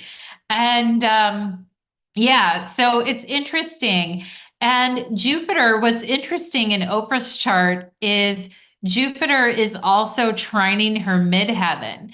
Her midheaven is at 17 degrees Libra, and Jupiter in Gemini is trining her midheaven. So again, she has had such a successful career. She's had such a huge career, such a big career, such an expansive career. And she made a quote. I love this quote by her. She says, if you do something to make someone else happier, it's almost like it comes back to you 100-fold. That is where I get my joy. So I get my joy from giving. Also, she's a Sagittarius rising, so her ruling planet is Jupiter. So it's like, and her ruling, the ruler of her ascendant is trine her midheaven, and she's just giving away tons of gifts on her show. If you go sit and be a studio audience member, she was just giving stuff away to people. So you've got that gift giving side of Jupiter that gets a lot of joy from being able to give other people gifts. And the other thing that I will say about her chart too is that the ruler of her 10th house is that Mercury, and it is in a trine to Jupiter and Gemini. Now, here's something interesting about Oprah. Oprah has a very famous book club, and her book club basically turned so many people on to new books and new authors. And a lot of them were like self-help books, Sun Mercury conjunction, trine Jupiter, self-help books. And she took what was relatively obscure authors that no one really knew about and elevated them to like hugely famous authors.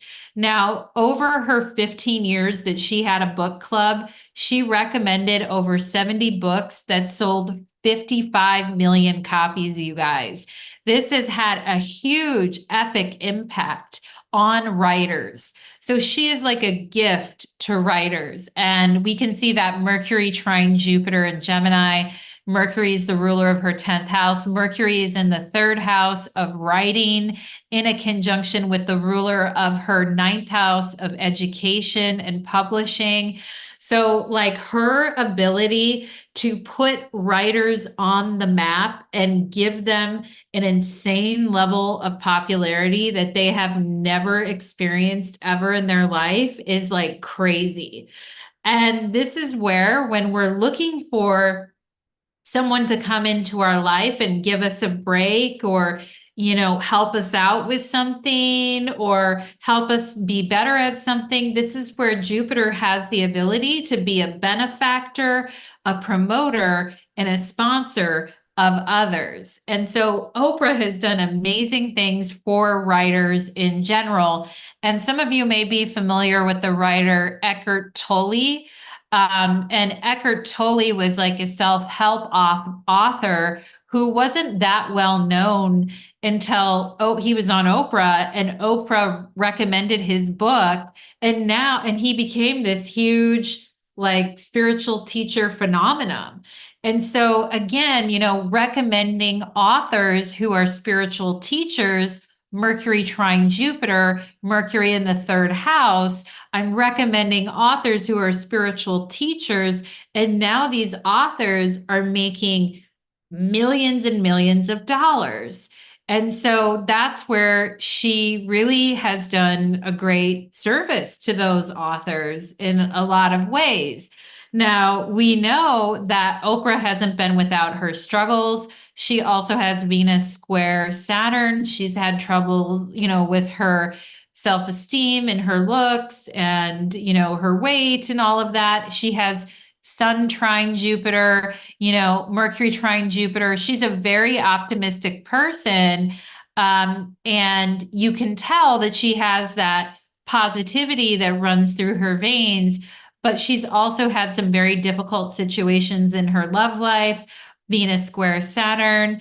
Okay. And a lot of people have said that now that Oprah has been so rich for all this time and now she's a billionaire, that she's out of touch with reality. And I think that that's interesting because she has almost no Earth in her chart except for Rahu and Chiron in her 12th house of money. Or sorry, in her second house of money. She has Rahu Chiron in her second house of money. And that's her only in Capricorn. And that's her only Earth energy in the entire chart. So, Oprah talks about, positive affirmations and believing in yourself and how that can create abundance in your life. And people are like, get real, you're a billionaire. What do you know? And so, I think it's interesting that she has almost no Earth in her chart.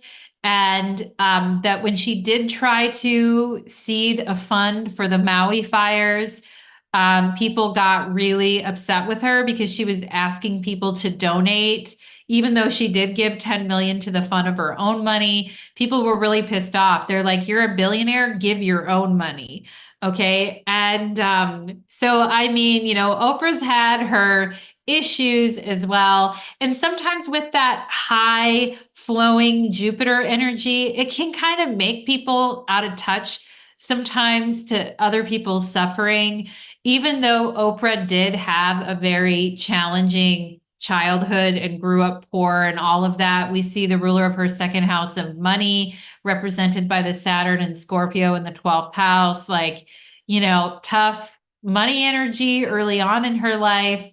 And she may feel like sometimes with her money in her 12th house squaring Venus, like I try to do something nice and people don't appreciate it. She may feel that way sometimes, but people were like going, hey, you're out of touch. You're living in Jupiter land. You're living in everyone gets a car, everyone gets a house, everyone gets this and that. And people are like, wait a second, like, come back down to reality. You have no Earth in your chart. So I think that that's very interesting about Oprah's chart, but she has given a lot and she certainly put some writers on the map big time, like to have your book chosen by Oprah and then have so much exposure and have millions of copies of your book sold. What a dream for a writer. So you can see where she is providing that opportunity to writers. Mercury in Aquarius, trine Jupiter and Gemini. All right. And so that's Oprah's chart. Now I would like to move on to the one, the only, the magnificent Elizabeth Taylor. And and we love Elizabeth Taylor. Okay. We love a queen here with Elizabeth Taylor. And for those of you who don't know who she is, she's a very famous actress back in the day. She has a famous quote that says, big girls need big diamonds. And Elizabeth Taylor, I mean, here she is, a picture of her covered in diamonds. This is a perfume fragrance that she had. And she was a famous actress back in the day, beautiful, wealthy, used her wealth for good, used her name for good, but very much into the extravagant life. And Elizabeth Taylor, I'm calling her Jupiter the extravagant Jupiter, the Jupiter that likes to overindulge, the Jupiter that likes to pour it on thick, the Jupiter that likes to have lavish experiences, especially if you throw some Venus in there too, of which she has a Venus trine Jupiter in her chart. So we're going to look at her chart. And like I said, her quote is big girls need big diamonds, which I thought was interesting. And another Elizabeth Taylor quote is food is one of life's greatest pleasures. I hate dieting. And she has a moon square Jupiter in her chart, and she loved fried chicken, fries, milkshakes, burgers, all the food. And she had a lot of like, she would overeat a lot sometimes with the moon square Jupiter. Sometimes with moon in hard aspect to Jupiter, you can see like too much of a good thing, or you can see too much food, or using food as like a coping mechanism. And so she said, food is one of the greatest pleasures in life, and I hate dieting. Okay. So this is Elizabeth Taylor, who has an extravagant Jupiter baby. Okay. So let's take a look at her. And Elizabeth Taylor is another Sagittarius rising, just like Oprah. And her Jupiter is this Jupiter in Leo in the ninth house. Okay. And her Jupiter is also trining her ascendant. And her Jupiter is also trining Venus in Aries. So she has a trine, a grand trine really, between her ascendant, her Jupiter in Leo, and her Venus in Aries are all like in a grand fire trine in her chart. And she has said, I admit I've always been ruled by my passions. Okay. So she's a very passionate woman, Sagittarius rising. Okay. Venus in Aries trine Jupiter. She had lived a very lavish lifestyle, loved diamonds, loved parties, loved jewelry, major fashion icon back in the day. Venus and Aries conjunction Uranus in the fifth house, like on the cutting edge of fashion, setting the trends, um, extravagant, lavish, loving everything, multiple marriages. Elizabeth Taylor was married, I think, 7 or 8 different times. She actually divorced one of her husbands and then remarried him. That's so Venus, Uranus, trine Jupiter. Okay. And when we see Venus, Jupiter, we can sometimes see someone who has a lot of relationships or falls in love a lot, or somebody who's had a lot of marriages, particularly with Uranus there too. With her Venus, had a lot of like divorces and separations, but is in love with love and ruled by her passions and jumps in head first. Venus in Aries, trine her Jupiter in Leo. And also, I think, one thing that we need to talk about with, so again, we have the Jupiter trine the Venus, and Elizabeth Taylor had a very hedonistic side to her, which we can oftentimes see with that Venus Jupiter. But one thing we should recognize about Elizabeth Taylor is that she was a huge advocate for the LGBTQ plus community. And, her whole thing is how could love ever be a negative thing? Venus trine Jupiter, Venus Uranus. Love is love. It doesn't matter. It doesn't matter if you're a man and you love another man, or you're a woman and you love another woman, or anything. It doesn't matter. Love is love. And love is always a good thing. And love's amazing. I know because I got married like 7 or 8 times, right? So she always had this attitude of it doesn't matter, like love is love. And she was a huge supporter of the LGBTQ community, way before it was even popular to be supportive of that. And Elizabeth Taylor in the 1980s, some of her really good friends in the LGBTQ community became stricken down by AIDS. And she was one of a loud voice in the 1980s, trying to get the government to pay attention to what was going on and help find a cure, for the AIDS pandemic in the 1980s. And she saw a lot of her good friends die. And she saw a lot of, hardship and trouble in the community. And she wanted to lend her voice to a good cause. She's like, she wanted to use her fame for a good cause, which I think is so Jupiter and Leo in the ninth house, trine her ascendant. I want to use my fame and my good name and my popularity and celebrity for a good cause towards the LGBT community who is suffering, because I believe love is love and it doesn't matter who you love. And I want the government to get involved here and help find a cure for this virus that is, devastating the community that I love. And I love that Jupiter, that expression of Jupiter and Leo in her ninth house and being a fierce advocate and using her celebrity for something good. And that is a huge Jupiter signature for her there. She won the GLAAD Vanguard Award in the year 2000.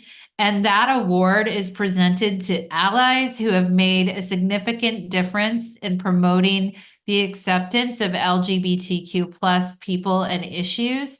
She also founded the Foundation for AIDS Research and was a loud voice in the 1980s when AIDS was on the rise. And so, very good use of her fame, of helping others, etc. Elizabeth Taylor also wrote, some books about dieting. We can see, I think she has Moon and Scorpio in the 12th house, square her Jupiter and Leo. And I talked about her tendency to overeat. And she talked about, Moon and Scorpio in the 12th house, about when she's lonely and unhappy, she would use food as a replacement to help deal with her loneliness or unhappiness, which is very Moon and Scorpio in the 12th house, square Jupiter and Leo. And, she also has the Moon opposite Chiron in her chart too, squaring that same Jupiter. And, I wonder if she struggled with disordered eating, binging and purging. That is very Moon Jupiter, eating disorders or binge eating, binging and purging with the Moon opposite Chiron squaring the Jupiter there. She definitely had made the comment that maintaining her weight is the pits, and she hates it because she loves fried chicken, burgers, and all kinds of stuff. And so you can see that Moon Jupiter thing happening in her chart as well. Also, another thing about Elizabeth Taylor is Jupiter rules her fourth house of family, and she was born in London, but her family moved overseas. Okay, ruler of the fourth house of my family in the ninth house of foreign travel.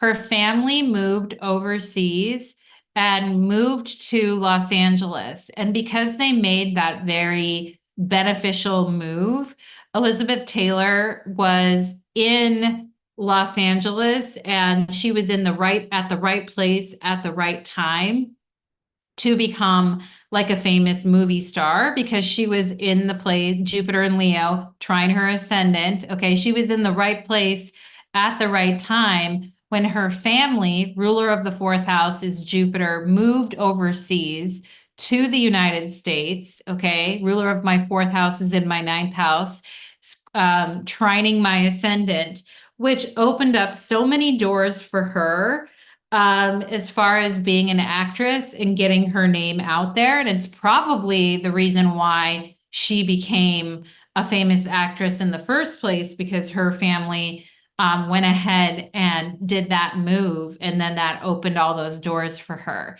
So that is Elizabeth Taylor's chart. And I think, she is an example of that very fabulous version, extravagant version. Venus, Jupiter, Venus trine Jupiter, many marriages, many divorces. Okay, love is love, wanted to use her fame for good things. Very much Elizabeth Taylor, a total Jupiterian for her whole life. So I find that very interesting about her. And now I have my last chart to share with you guys tonight. And the very last chart that I want to present you guys with is out of left field. So I debated. I was like, should I do Kim Kardashian? Should I do like Addison Rae, who's a social influencer? And I settled on doing somebody's chart who was a false messiah and a very messy guru. Okay. So our last chart of the evening is none other than David Koresh, who was a very famous cult leader in the 1990s who perished in a standoff with the FBI. Now, David Koresh basically said that he is the final prophet and that he is the incarnation of Christ. And I think I started going down a rabbit hole, and I was trying to find charts of cult leaders and false teachers and false messiahs and messy gurus, to show you guys like also like what that looks like from a Jupiter perspective.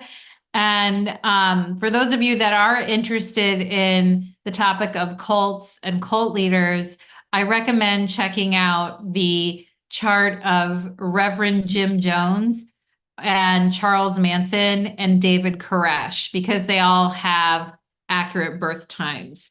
And and Luna Love says, we adore and appreciate Elizabeth Taylor as an ally. Absolutely.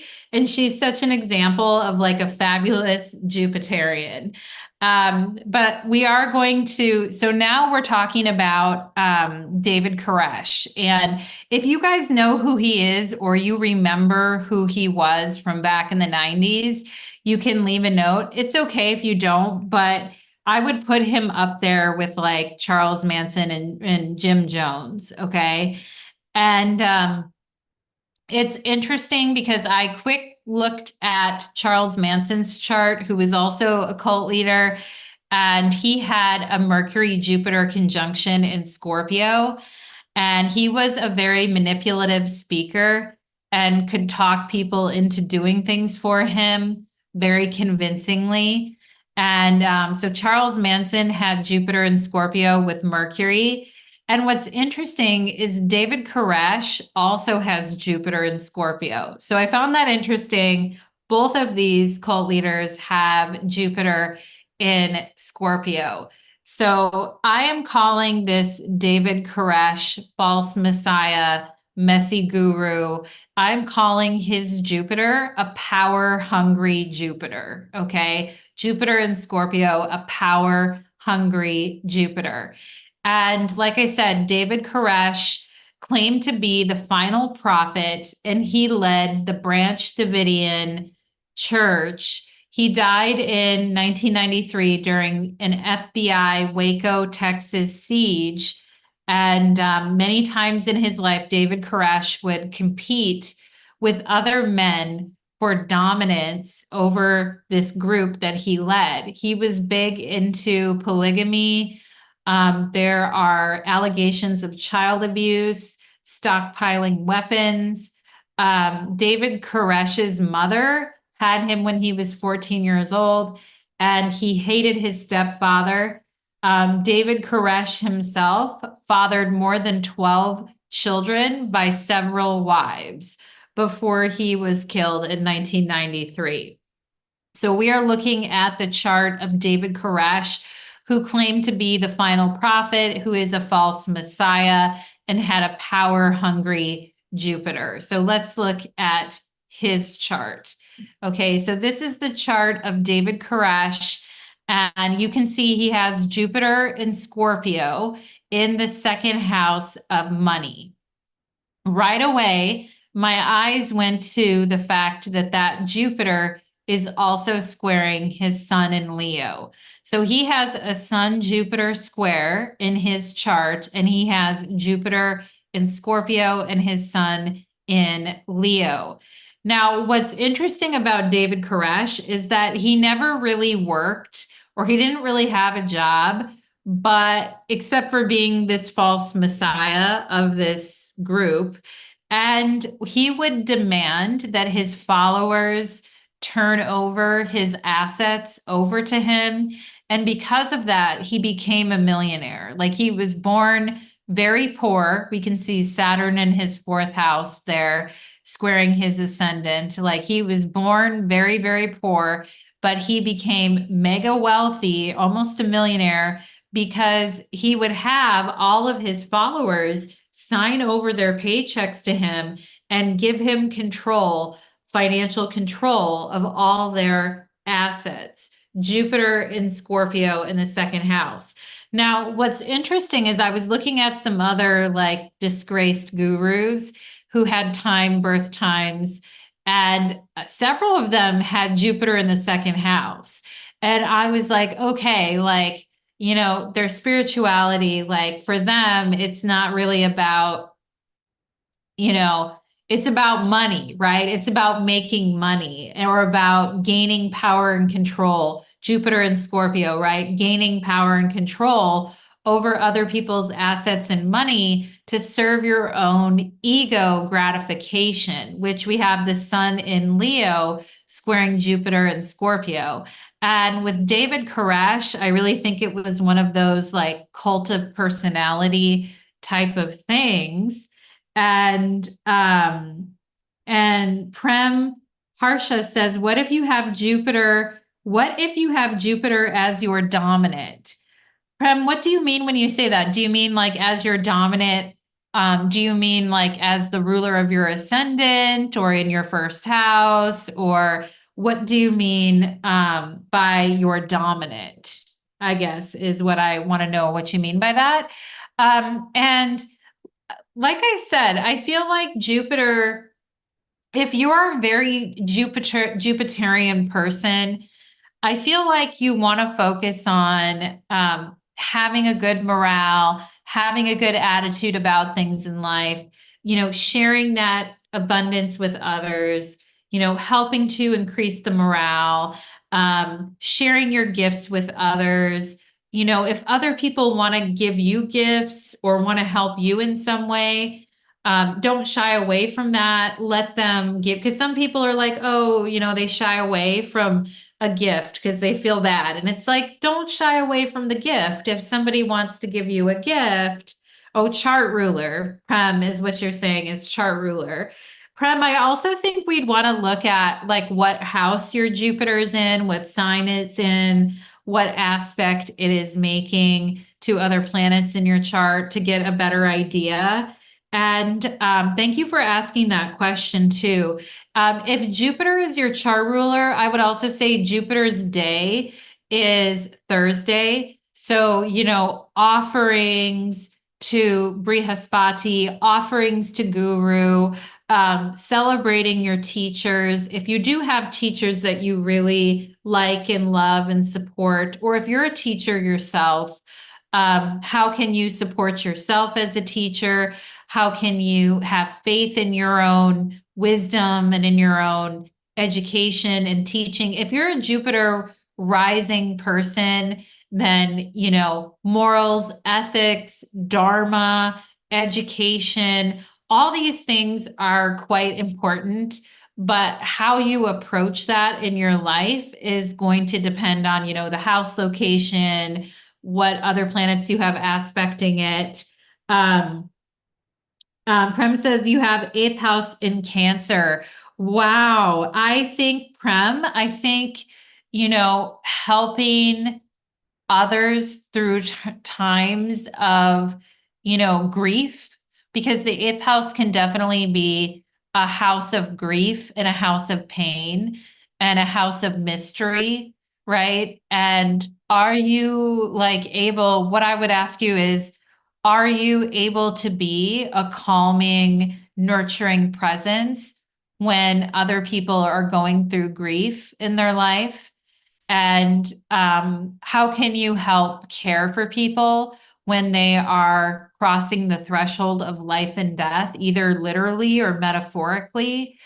And also, how can you help nurture your own self during times of grief or during times of letting go? How do you nurture yourself? Because your Jupiter is in the eighth house, it's a very internal, private process. And maybe people always don't get to see that Jupiter side of your personality because it's up there in the eighth house and it's a little more hidden. But you're actually a very caring and sensitive person. And so, how do you also take care of yourself and nurture yourself when you are going through times of grief, pain, or struggle? And Maria is saying, I have Jupiter in the second, and I probably use this power. I could probably use this power for bad if I wanted, but I'm not that kind of person. Right, right, Maria. Sag rising, moon conjunct Jupiter. Wow. Maria, Jupiter, moon, Jupiter conjunction in your second house. I mean, that is nice as far as money, but it could also be like spending a lot of money too. So you kind of have to watch it. But I do feel like, yeah, that can be very strong money wise, depending on what your moon is ruling in your chart. But I also feel, Maria, you could be a very generous person with your money. Okay. Also, Prem, as far as your Jupiter and Cancer in the eighth house, I would also ask you if you would, because the eighth house is also our inheritances and it also represents the house of our partner's money. So you may attract wealthy partners or partners who have a lot of money to share, or your partner may come into a large inheritance, or perhaps at some point in your life through your family, you'll come through an inheritance as well.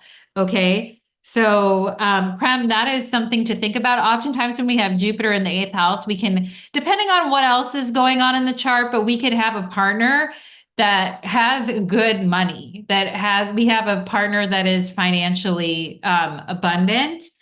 And yeah, and Maria says, I love treating myself. Good for you. Maria, have you ever seen that show Parks and Rec where like Donna and Aziz Ansari would take a day to just treat themselves, and it was called Treat Yourself or whatever. That's what it reminds. And also too, probably Maria, I bet you love, like, do you love sweets or sweet treats or a good meal or good food or cooking for other people or having others cook for you or nurturing through food? Okay, those are some very, and also um, Prem, with your Jupiter and Cancer in the eighth house, I would also say too, with your Jupiter and Cancer in the eighth house, a lot of times, our eighth house describes our death and perhaps what our death would be like in the future. And perhaps you will have a very pleasant or easy passing out of this world, which, I hope like many of us would hopefully want to have, because some deaths can be very hard and traumatic. And sometimes we can, in life, we pass very peacefully. And having a good death is just as important as having a good birth, if you know what I mean. Um, yeah, too much sweets for Maria. And Maria says, I'm sad if I don't have good food. And yes, and luckily I don't put weight. That's good. And eating too much, yes. And Golden Child Tarot says, I'm also eighth house Cancer. Yeah, yes, Preem. I think that will result in because I mean, a lot of people are afraid of their death and feel it's not going to go well, but with Jupiter there's like a very comforting, maybe you have a lot of loved ones around you when you passed, or you're very comforted, or you're made to be very comfortable when you pass. So, and perhaps maybe you help others feel very comfortable when they're passing as well, which is a great way to give back and have nice karma in that area. So, oh, Prem says, I do massage therapy. Yes, yes, very nurturing, nurturing touch, gentle touch, Jupiter and Cancer, helping others get the ickies out. Yes, very comforting. Death can be a celebration in a good way. Abso-freaking-lutely, right? And so yeah, I really think that I'm so glad you guys popped on and you asked some questions about your chart. And Jupiter can really, I've tried to present a fair view of Jupiter because sometimes people are like, oh, Jupiter is 100% always good. It is very good. Jupiter is the giver of blessings, but like we always want to be appreciative of those blessings and have gratitude because sometimes Jupiter can get out of balance, as we talked about. Yeah. And yeah, so back on David Koresh's chart, he has that Jupiter in Scorpio, and he wanted all of his followers to give him his assets. Also, Jupiter rules his third house of early education, and he was severely dyslexic growing up. And you can see that Jupiter is squaring Chiron, the ruler of his third house of early education, is squaring the Chiron opposite his son, and he got made fun of a lot and had a lot of bullying when he was younger because of his learning disability. And he actually never finished school. He dropped out of high school. And a lot of his, I think for David Koresh, where he went wrong, he went wrong in a lot of places here, but he definitely had that Sun in Leo square Jupiter and Scorpio, that sense of entitlement that we see sometimes with a negative Sun square Jupiter, and the need to fill his ego with false spiritual greediness, Jupiter and Scorpio. And we can see that really kind of coming out in his chart. And we also see with the Sun in Leo squaring Jupiter, the competition with other males that he would have to kind of get the top position, and his kind of greedy need to feel important. With the Sun in Leo, he wants glory, honor, and prestige and recognition. But he goes about it, square Jupiter, he goes about it through trying to become like this spiritual guru or this spiritual leader, but it all comes from a place of woundedness with the Chiron there in the T square. It all comes from a place of woundedness, and he's trying to fill his ego with false spiritual greatness. And so that is something, to watch out for with the Sun square Jupiter, with, the ego and the competition with male authority figures, or the competition with teachers and things like that. And Luna Love says, what would be the common astrological indicators in the charts of cult members and followers?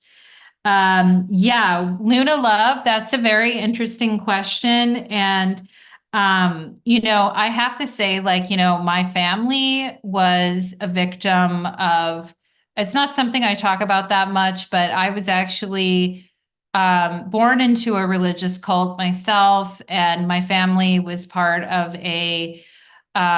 my father was a preacher in that group, and he ended up staying in that group, but my family, my mother and my sisters and I eventually left that group. So I do know something about the charts of fellow or former cult members, because I am myself am a former member a child who grew up in that environment. And my father was also a preacher. I do have Mercury square Jupiter in my chart, questioning beliefs, all of that. I do have a difficult Sun Jupiter aspect in my chart as well with my father, Sun Jupiter square, Mercury Jupiter square. So I know what some of those aspects are. I also have the chart of my mother who joined the cult in the 1970s with my father, and my mother has a Jupiter-Pluto opposition. I think Jupiter-Pluto is sometimes an indication like of people who are getting preyed on by cults and having their spirituality like turned against them. So I know that that's really heavy and it's a really heavy thing to bring up. I'm not like, trying to drop, all my childhood trauma on you guys in one webcast here, but I do know something about cults. I did survive, the experience growing up and, there are some aspects there. And Meg says, thanks so much, Natalie. I love this talk today about Jupiter. My son coincidentally asked me to buy the book on Waco Rising for him to read because his fifth grade elementary librarian wouldn't order. Yeah, you got to Meg your son with his curiosity, right? With the Jupiter and Gemini. What an intelligent boy. Like he's so intelligent and curious. And I love that about his seeking of knowledge and wanting to get his hands on certain books, right? I think you said he had Jupiter and Gemini in the third house. So, what an intelligent little reader. And yeah, the Waco Rising book, an interesting book indeed.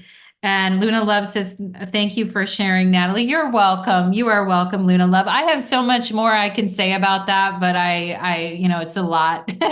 But it's a lot to talk about. And well, it's not it was a long time ago. It's not that much to talk about these days. But Prem says, last question, how to heal Chiron and Cancer in the eighth house. I feel my wounding is very deep and painful. Prem, because your Jupiter is there, I feel it is through spirituality, higher learning, education, therapy, but also, spiritual belief is a gateway into healing those wounds. And I would definitely look to, stuff like that. And it sounds like you already are because you're here watching this video. So you already have interest in, and the eighth house is a very metaphysical house, having to do with the occult and learning and the deep experiences in life. And perhaps because it's in Cancer, Preem, perhaps something about, vulnerability, belonging, family, healing family history. Those types of things are the things that are coming off the top of my head. Meg says that she'd love for me to read your son's chart. Oh, that's so sweet of you. Thank you. Yeah, thank you, you guys. And thank you so much, everybody here watching the webcast today. And yeah, what else did I want to say? I think I'm going to probably leave it there. I had more written about David Koresh, but I mean, we could go off on a whole thing on that. I was trying to decide if I would pick Charles Manson or Jim Jones or David Koresh. I mean, who knew what I was going to pick, but I ended up picking his. And you're welcome, Preem. You are welcome. Thank you so much. And I love that you're encouraging your son's curiosity that way, Meg. That's a wonderful way to, like I feel it's interesting with the chart of children because we have to be so delicate with the charts of children, right? Because they're so young and there's some astrologers that won't even read the charts of children at all. It can be done, I feel, with the parent in a tactful way. It's not something I've done a lot of, like reading the charts of children, but if I were to do it, I would be extremely tactful and positive and probably wait till the child was older to kind of give their consent to do it, maybe. Or like if a parent was like, my child is crying all the time and I just don't know how to comfort them. Especially before children can speak and really say what they need. My child is crying and I'm afraid I'm doing something wrong. I don't know what to do. How should I comfort them? What does their chart say about what would bring them the most comfort? that could be definitely something you would look to Moon, Jupiter, or Venus, right? You would look at those three planets to see like what is the best way to bring my child comfort. Yes. And Meg uses astrology for parenting. Yes. I love that, right? And oh, thank you, Luna Love. And yeah, thank you, Luna Love. I'm so glad you guys are here. And oh, wow. Preem says that Preem will send Golden Child Tarot some Reiki at a distance. Beautiful, beautiful gifts everyone is sharing on this webcast today. So, with that, I am going to go ahead and close the webcast, you guys. We have such good vibes going. I hardly don't want to close it, but thank you everyone for being here tonight and listening to the webcast. And oh, thank you. Yes, Maria, do pick it up later. Oh, thank you, Meg. I really appreciate your sweet comments. And thank you so much, everybody, for joining the webcast today. And I hope you all have a wonderful and blessed week.